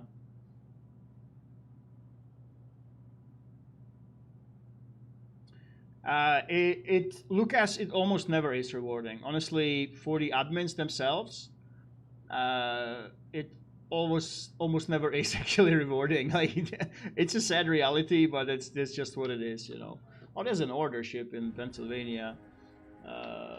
It just never is rewarding, really. It just isn't. Like you put so much effort in, and yeah, okay, your event works every single time. Someone will complain, and you really have to be an enthusiast to go ahead and make events on a regular basis. Like make it your main thing. Yeah, so it's rewarding. It's rewarding to the community. Obviously, it's rewarding to the community, to the players. Yeah, Yeah, a lot of people have fun. I'm talking about like the actual reward for the event organizer, and trust me, it will never. If you expect to be praised for making events, you can forget about that right away, because like no matter how good the design is, people just complain every single time. Yeah. This you know what, there's like there's people that that were criticizing a lot though, and the Omicron knew, but it was a lot less that we actually expected. We expected way more. So yeah, you count on that, but then still you realize, like what are you doing? why are you spending like tens of hours on making code for event that like only part of people actually enjoy, when you could be doing other things, like I don't know, working with your faction and working on systems and stuff like that, helping people, helping newbies. Ignore the whiners. Yeah, I mean, ignore them, count on them, but still, it really. I mean, the evidence is there. It started with Jammy, Slappy, another guy. I forget his name. There was 4 people in a row. They basically quit because just too much effort was on there. Okay, let's see what's happening. Right, if you're wondering who we are now, this is the Raptor 99, basically are the creation of Renegade. And the story behind this is pretty much in Liberty, the official factions have completely broken down. Like they completely forgot that Liberty Police is gone. It's just dead. LSF gone, dead. And so the job of actually patrolling and getting smugglers, it fell on the Liberty Navy, right? It fell on Liberty Navy.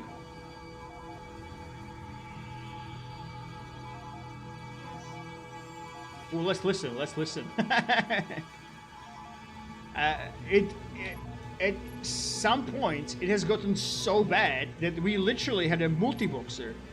Literally a guy multi-boxing on Universal Shipping official faction. I kid you not. Universal Shipping faction Mastodons, 5Kers. He was actually bringing Xeno relics or artifacts through lanes to New York. He was literally doing this. Everyone was super surprised that there even is such a thing as smuggling, like as being stopped as a smuggler.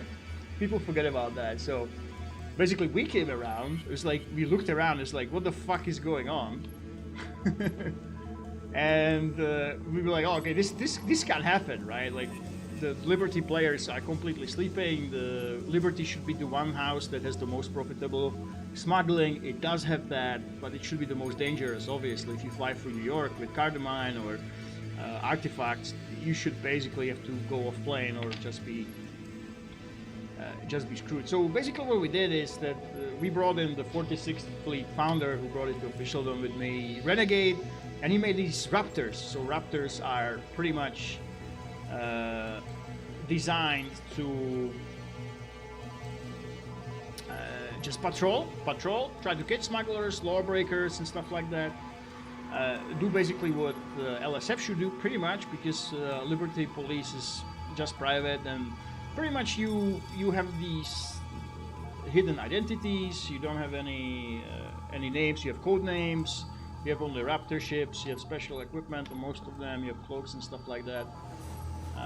And that's what this is all about, more or less. And I think we caught like it was like 50. We caught like 50 smugglers in a month. I kid you not. Like it was something around that number. Like literally 50 smugglers in a month, just smuggling in Liberty or just blatantly breaking laws. We just caught them in a month, and those were just those like we reported on the forums. So like you catch them, you report them on forums, you write to them. I couldn't believe like how easy it is. Like it was never this easy in Liberty, but everyone just forgot that there's like laws. So now we actually made it a little bit more difficult. Now people are actually watching the player list. They aren't like super shocked that you know, there's some law enforcement, but yeah, those are what the Raptors are all about. They're pretty much just about this, just about patrolling and enforcing the laws, which hasn't been done in Liberty for a long time.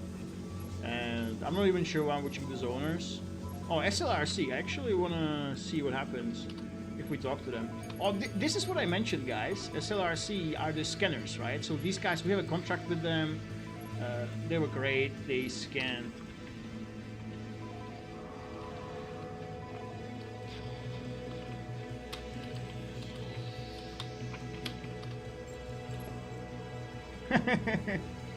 And if you're wondering what the ship is, this is an amazing thing that happened. Basically, the developer that was making his own ships, our realm, I think he's responsible for like a third of the new ships in Discovery. He made himself an own ship. Like for his character, he made this special, a mix between Rock and Eagle. He made a ship like this, and I don't know why he did this. Honestly, like he's such a good guy that he was like, listen, I put a lot of work into this. I am not flying it much. He actually decided to just release it to the community. Just made his ship for himself, for his own special roleplay. Special roleplay. So if you have your own model or you want to play a faction that usually can't fly the ship, he made that and he shared it with everyone. Now everyone can actually fly the ship. It's civilian, anyone can buy it. It's the most expensive fighter in the game. I think it's one of the 2 ships that are very heavy fighter that can actually have class 6s, 6 class 9s, which means the best guns basically in the game. It has a countermeasure and cloaking device dropper. It has a cruise disruptor and fighter special gun, so it's absolutely amazing. This is exactly the example. This is exactly the example of great dev work that should be really appreciated.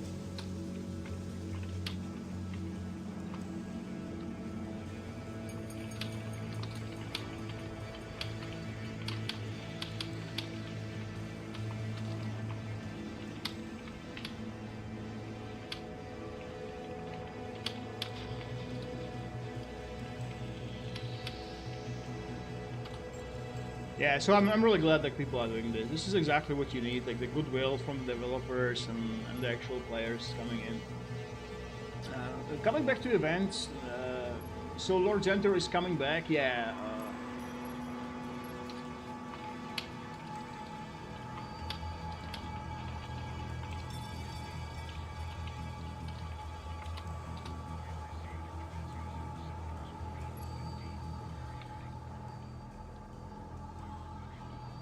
I guess this isn't the guy we worked with.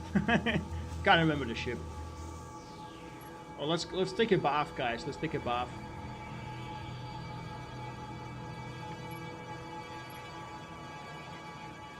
There we go. Yeah, so basically how it works, Entor, he was doing that already. Like Jeff was always doing that. He did it for us actually in Omicron U. Maybe you don't know, but we had a plugin. We basically had a plugin there. The way it worked, like Jeff would write it, and then he finds an admin to put it in the game.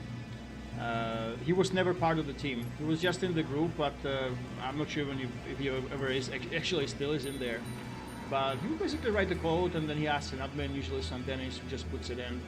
So that's how we did it in Omicron U. It's nice that he will have someone else that he can actually execute.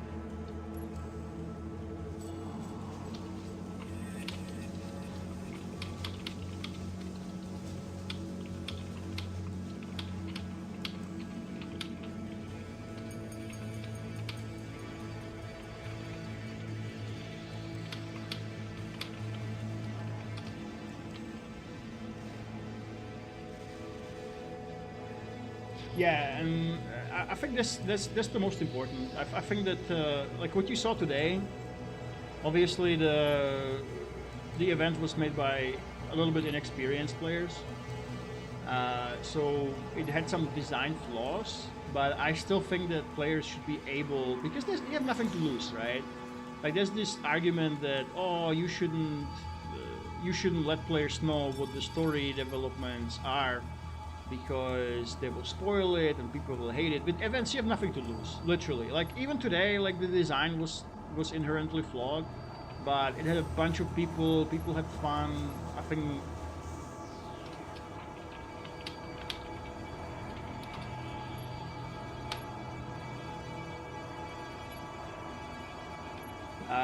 And you have nothing to lose. So what if the event is lopsided and people don't show up, right? Worst case is that people don't show up. You might get some criticism, right? And that's basically all that happens, right? Like get some hate and people don't come, right? Who cares, right? Like this event, basically the design wasn't great. The NPCs were bugged.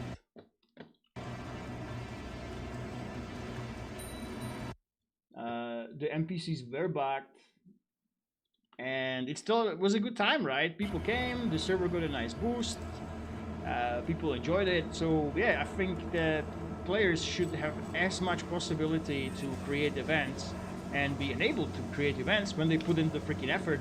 Because again, it doesn't work if it's one person on the staff team.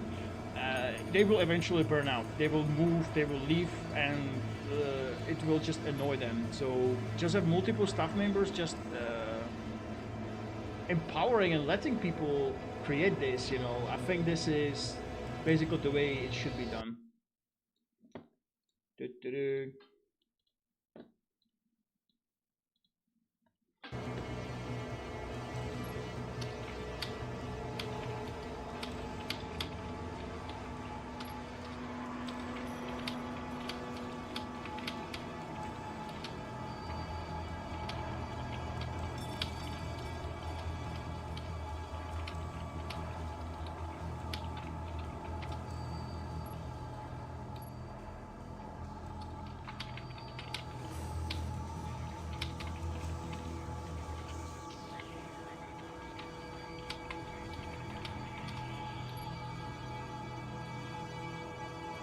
Yeah, so ideally, basically, this is what we've done, right?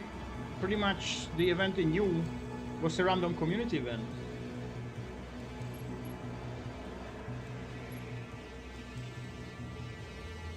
As owner sector wide, I'm unhappy.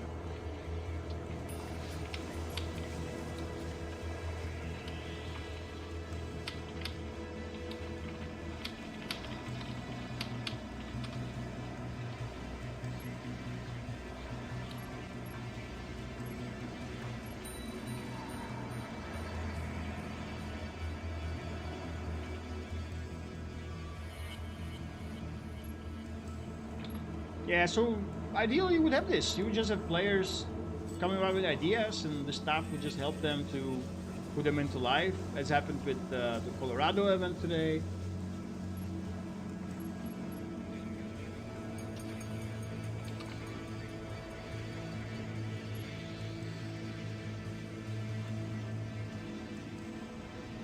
And I think that should be the process, you know, like actually involve the community. And what is really worrying me, and that is a really big detriment, is that the lead developer haste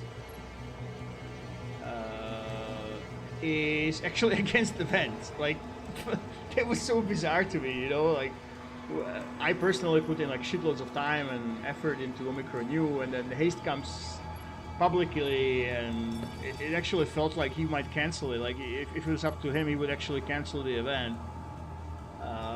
And you know, it's like bizarre what comes. I think like the whole culture like has to change, you know, like this controlling from the staff and trying to like make sure that they're the only ones actually doing stuff. I think especially when it comes to events, but basically you can vote with your feet, just don't come.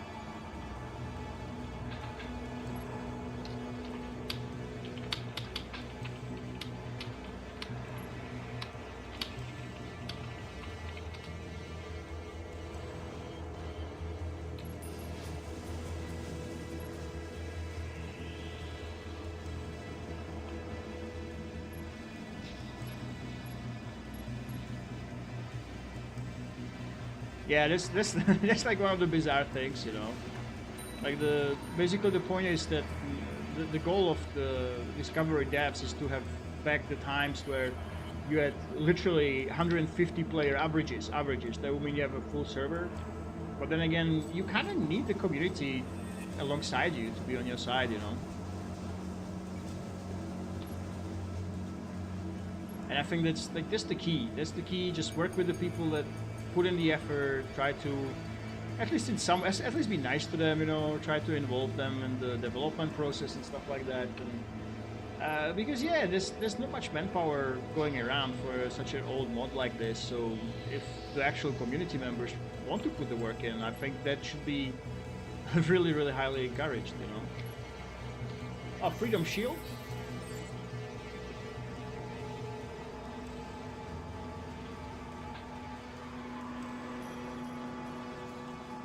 I have an order ship in New York.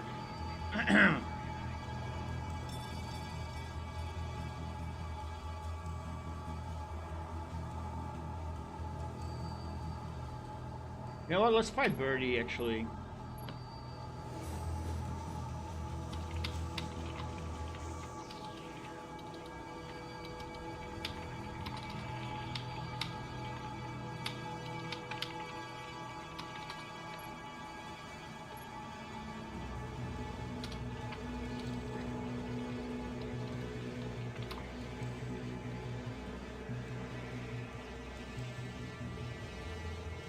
Yeah, I suppose that's true. Yes, I suppose so. I mean, it's the same with most devs.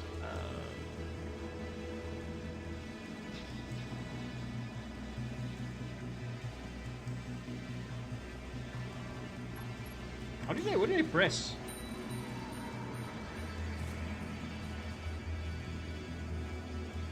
I pressed something and it's all blue.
Havoc, yeah.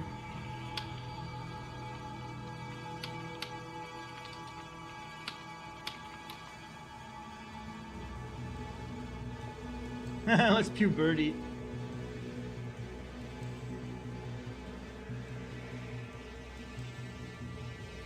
Is he coming? I think he's coming, yeah.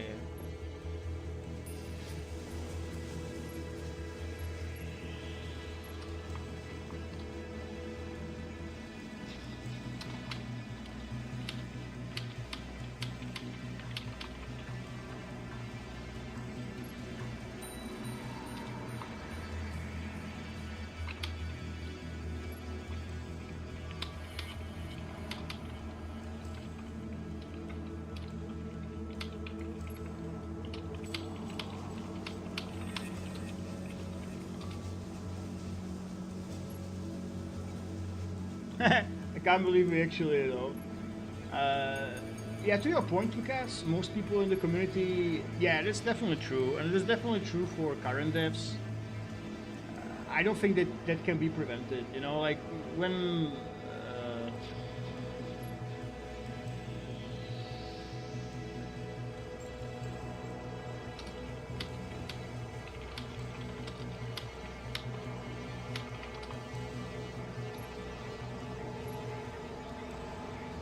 Okay, let's see where Birdie is. Yeah, I mean, you kind of understand that. I think the devs that actually stay, it's kind of natural if you think about it, Lucas.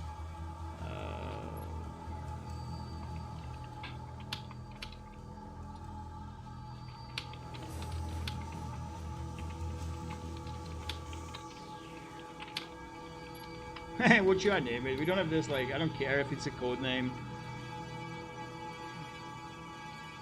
Yeah, I mean, it's understandable, like, people want pixels, right? So, basically, when they dev, you already kind of work on what you know first, right? When, for example, Reeves knows Liberty, so obviously, when he comes in, he wants to boost the Xenos, and that's what he knows, right? Same with, for example, Skorak came to the server. First thing he's done, like came to the dev team. First thing he's done, he has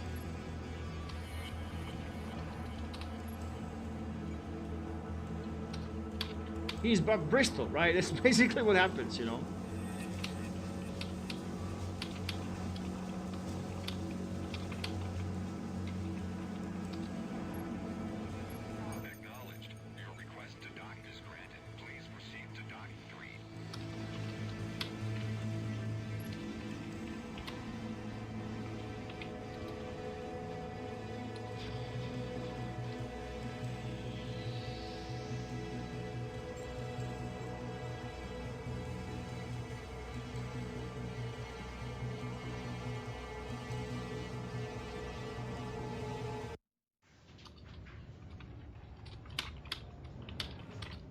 Okay, let's find Birdie. Actually, I wonder.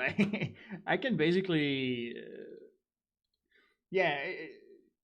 When the devs, well, devs obviously, first of all, they will work on what they know first, right? So they work on what they know, what they're interested in. So naturally, you'll always have the bias. It oftentimes is not inherent. Like it's not a bias that you want to have, right? It's not their fault, right? I mean, it's not. They are not even doing it consciously many times. But for example, like it's tough to ask Reeves to develop Rhineland or Gallia when he's never like even played the region, right? So this is really tough if you think about it. I think the way, well, this is the thing. The way to get around it, you actually need a strong leader, like someone who actually manages the community, who would be like the well-respected, all-around respected last call, saying what is right, what is incorrect, you know, and keep the balance a little bit in check, but it's very hard to find.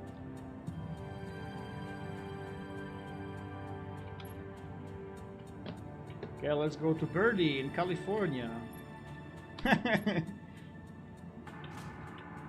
Yeah, I think that's about the only way, Lucas, that you can do it. But you know, it's an old mod, and there's like clicks. I don't think that Haste and Reeves, that are very opinionated, that they would actually give the ownership of the deving of systems and story to someone else, you know. And I don't think that someone else even exists right now that would want to put in the effort and have that respect. That he could be the arbiter of what actually is. If you had that, you know, you could put in processes like the working groups and community deving and stuff like that. But you would literally need someone who would have the last word, who people would actually respect, you know. It worked in Gallia, by the way. Like when we came into Gallia, the working groups, they worked extremely well. Because I think the reason is that it was such a big change, and there's so many assets that let's go for Lolwood, you know. Oh no, he's in Pennsylvania. Ah, the bastard. Now we have to go to Pennsylvania.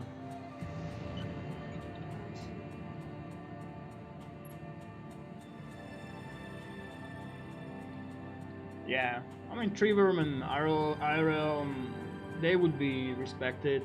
Sam Denis could be the one, but I don't think he cares about that much. Just does his job. The problem is that the current devs, they are extremely opinionated. You know, they are not the people that would unite people. They are not someone. They are not those that can communicate like really well with the community. And I think, yeah, you would struggle in any job basically if you have you know, they're great people with execution, but not so much with communication and project management is what I'm saying. And it's really tough to get that. And it's obviously natural. Every time that you get someone developing something, they will obviously want to change the regions that they play in, change the things that they care about, you know? Unless you actually put in some pay element, it's almost impossible to get unbiased devs, if you know what I mean.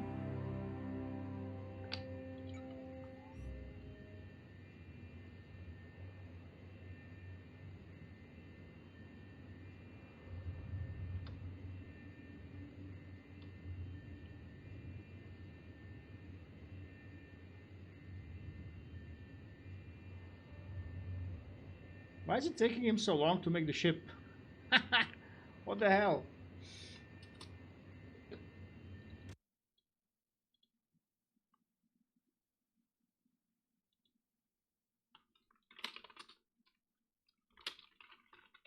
Oh, I'm alone, it seems like. Well, I'm gonna duel Birdie and go to sleep, guys. That's basically what we gotta do, guys. You know, I kept killing Birdie a lot in 2. Let's see if we can actually duel him.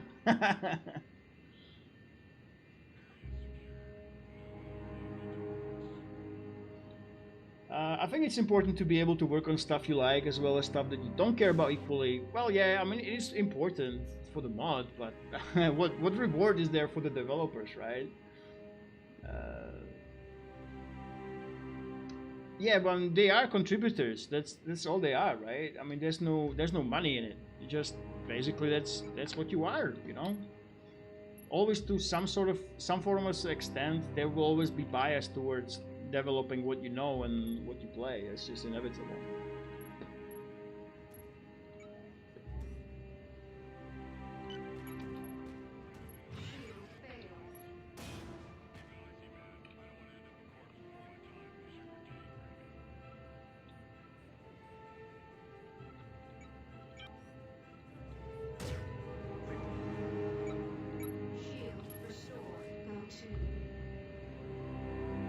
Yeah, exactly. You sign up to be a volunteer, so it's exactly what you can expect, you know, from volunteers to go ahead and be inclined to work on their own stuff. You know, it's kind of natural. You would really need someone above the workers, the developers, that would be really good at that. Okay, where is Birdie going? Pennsylvania, right? Let's hunt him. Let's hunt Birdie, boys. Like, he used to give us trouble, but with this loadout, it's actually not very difficult to just beat him in 2 people. If it's me and a decent bomber, Birdie just goes down. The duel, though, I still haven't figured it out, though. We had a guy back in the day in our faction that when the super heavy fighters were the old ones, he would actually run a spatial at Birdie. I think he still lost most of the time, but I think he won like 2 out of 10 times. He would actually like duel Birdie on a spatial and take it down. It was pretty funny. Is Amalfi in Liberty? Okay, we can check him out. Oh, Birdie died. What the fuck is he doing? Let's see where he actually respawns now.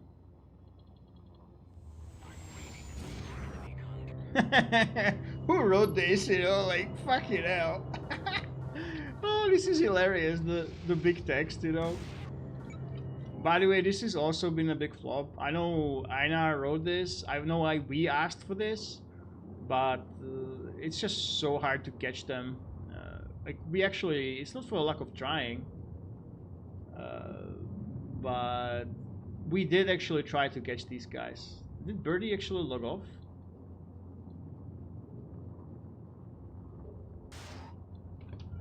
Yeah, whatever. I'm gonna duel the cruiser if we find him.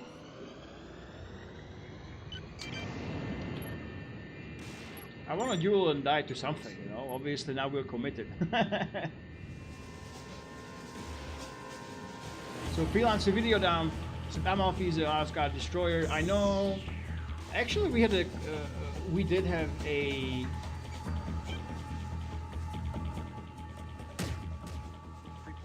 convoy through Omicron Alpha. Oh, Birdie is on. As a cruiser. For fuck's sake.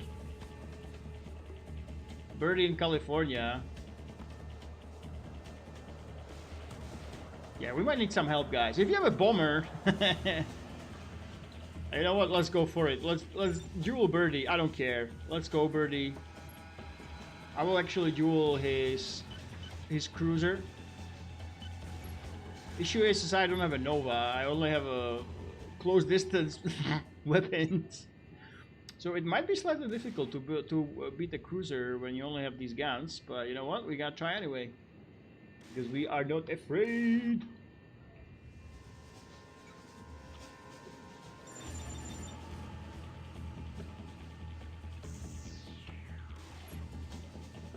I need to do the same RP as Birdie, of course.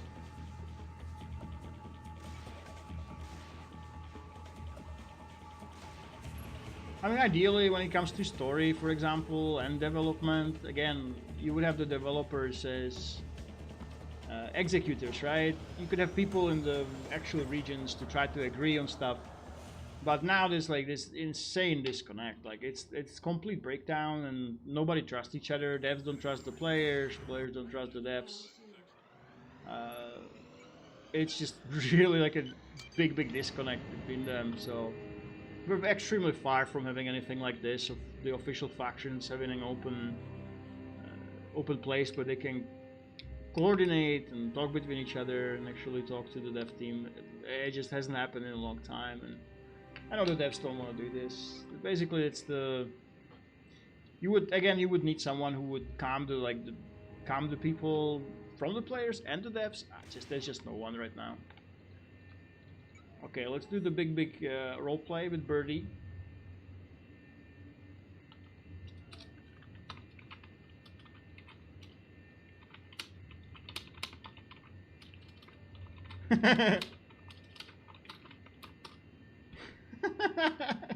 That's what I like. Just Birdie's like, he doesn't care about rules. I think he's been sanctioned like 10 times already, you know, so there's no way he would like sanction us, like report us, you know, himself.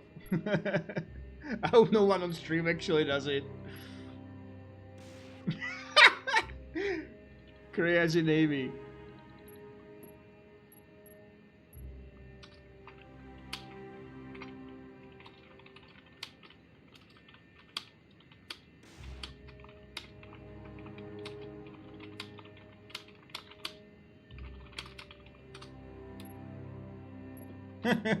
You are going to pay. Oi, oi, oi.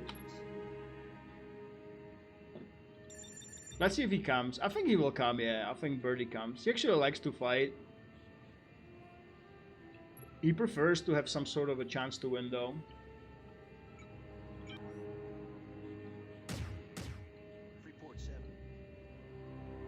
Come, boy.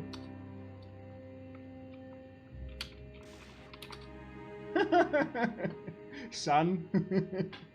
Oi, oi, oi. Yeah, he's one of the guys that like never took the game seriously. He just comes in, pew, pay me, you know, always says the same stuff. I think it's hilarious. If anyone wants to get in on this, if you're watching the stream, if you quickly want to make a bomber or a gunboat, cruiser, or whatever, yeah, I welcome you too, but I'm basically gonna go die to Birdie.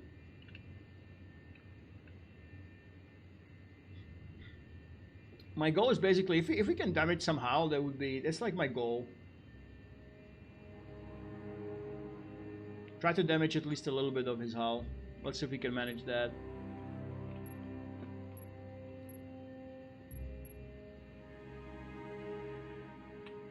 Yeah, there's not enough devs right now. There's no lead dev that would actually unite people and try to get people on the dev team, you know. Especially on story and systems. So yeah, I mean it is what it is.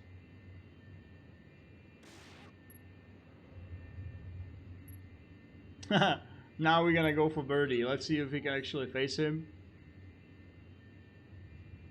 New York? Why is he in New York? For fuck's sake. Ah, crazy birdie.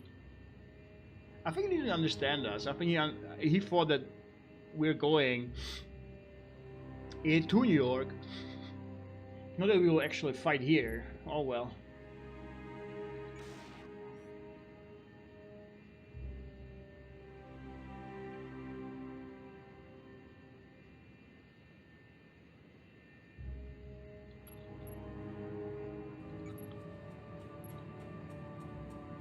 And this is what I was talking about, guys. The actual desktop audio. No, what's playing is the music. It's the Omicron new music. I really like it, you know. This was basically in the campaign. You have it associated with cool stuff, with big story developments and stuff like that. Finding the egg.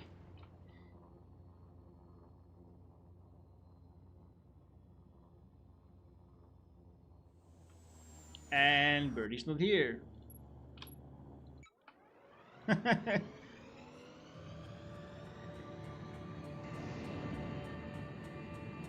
he actually leave?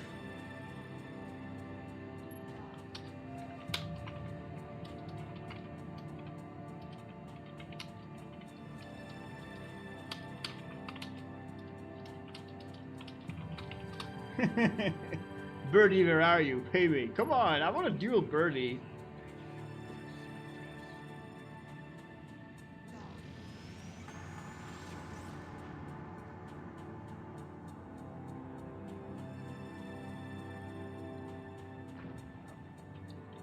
Wait, mister. Oi, oi, oi. Where the hell is he actually?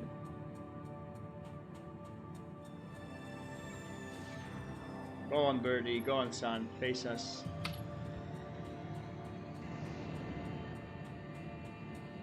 Amalfi's like a heavy role player. Like, it's usually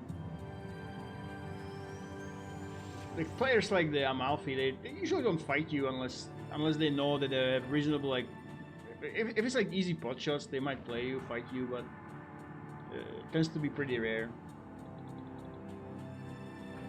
I think it's way more likely that we will actually run into Birdie and fight him. Wow, Long Island Station. This thing has been in the game. I think it's almost like 10 years that this space has been in the game. It's surprising that it's deteriorating like this. But I know Zentor might be still watching. I think the updates to the POBs, where you basically have 6x rate going down when you don't have full water oxygen, it has like really, and you have doubled the rate, right? You obviously repair fast as well. It really has hit the RP bases. Like it became a burden to have an RP base, honestly. Unless it's like in a super good location, like Gallic Navy has Fort Loon, and it's got food, water, oxygen in 2K from it. It's actually become an issue. They have to go for reinforced alloy to Pennsylvania or Salt Lake, and it's just not sustainable for Liberty Navy, you know.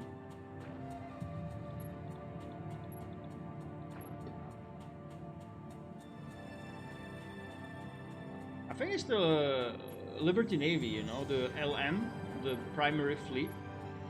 Funny story.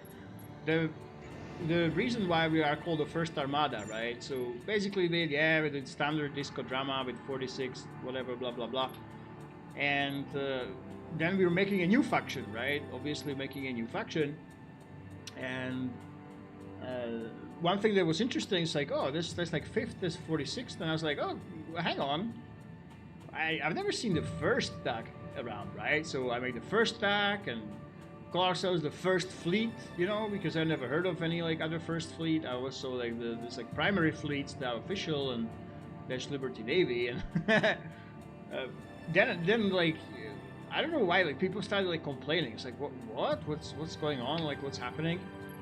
And apparently like the LN, the Liberty Navy that you see around, like the old faction that has been dead for a long time, more or less. They have been, when the 5th Fleet came around, so there was only them, right? It was basically just calling themselves Liberty Navy. Liberty Navy primary fleet. They were the only official faction. They were there, and apparently when the 5th fleet came around, because they were the fun faction on the block, they suddenly started using the 1st fleet. You know, it wasn't like in a name, it wasn't in the faction information and stuff like that, but it was in the communications. You know, because they didn't want to. They want to make it clear that 5th fleet and the LN are a different faction, right? But it was a long time ago. So basically, then I found out, and we didn't want to like cause any issues. And admins were telling us, who cares? They haven't been using it. They aren't active. They're not official. But I was like, screw it. You know, let's name it the First Armada. It actually sounds really cool, and we want to be different from the main fleets. So it's really, really, really good. So we named that, you know. So we named it First Armada. But yeah, so back to who owns Long Island Station, it's that faction. It's basically LN, Liberty Navy. In some comms, they call themselves the primary fleet. And that was the kicker. Like, everyone was telling me, what, you didn't know that they're called primary, the 1st fleet? I can't believe it. How is this possible? I literally had no freaking idea. And I was assured that everybody knows. But what the kick is, now that we are 1st, and with the First Armada, the tech was never around. Basically what happened is, people still don't know that 1st Fleet is LN, the owners of the Long Island Station. So many people have no idea that they are called the 1st Fleet. So they see 1st with us, and they think that we are the freaking 1st Fleet, you know? So even though we're the First Armada, we've been saying this for a long, long time. It's plastered everywhere. We did it on purpose. We're very much used to it. It's just a cool name at this point. We are 3,000 years in the future, roughly. People still have no idea that the 1st Fleet exists. And that you are even asking, you know, it just means that this like historic piece of thing isn't really something that people are aware of. And this station, so it's the LN Liberty Navy in square brackets. So this is the faction that owns it. It might be tough to contact them. I think they show up from time to time. I haven't seen any today. I think I've seen some yesterday in the convoy. But yeah, it really would be a shame if a base like this just died. So you are free to contact them, see if they would be up for it. Birdie's in Colorado. Oh, bloody hell. I guess he doesn't want to fight us, Birdie.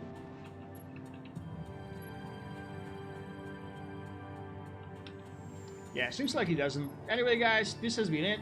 We did some extra time because the event, well, it didn't go as planned, I suppose.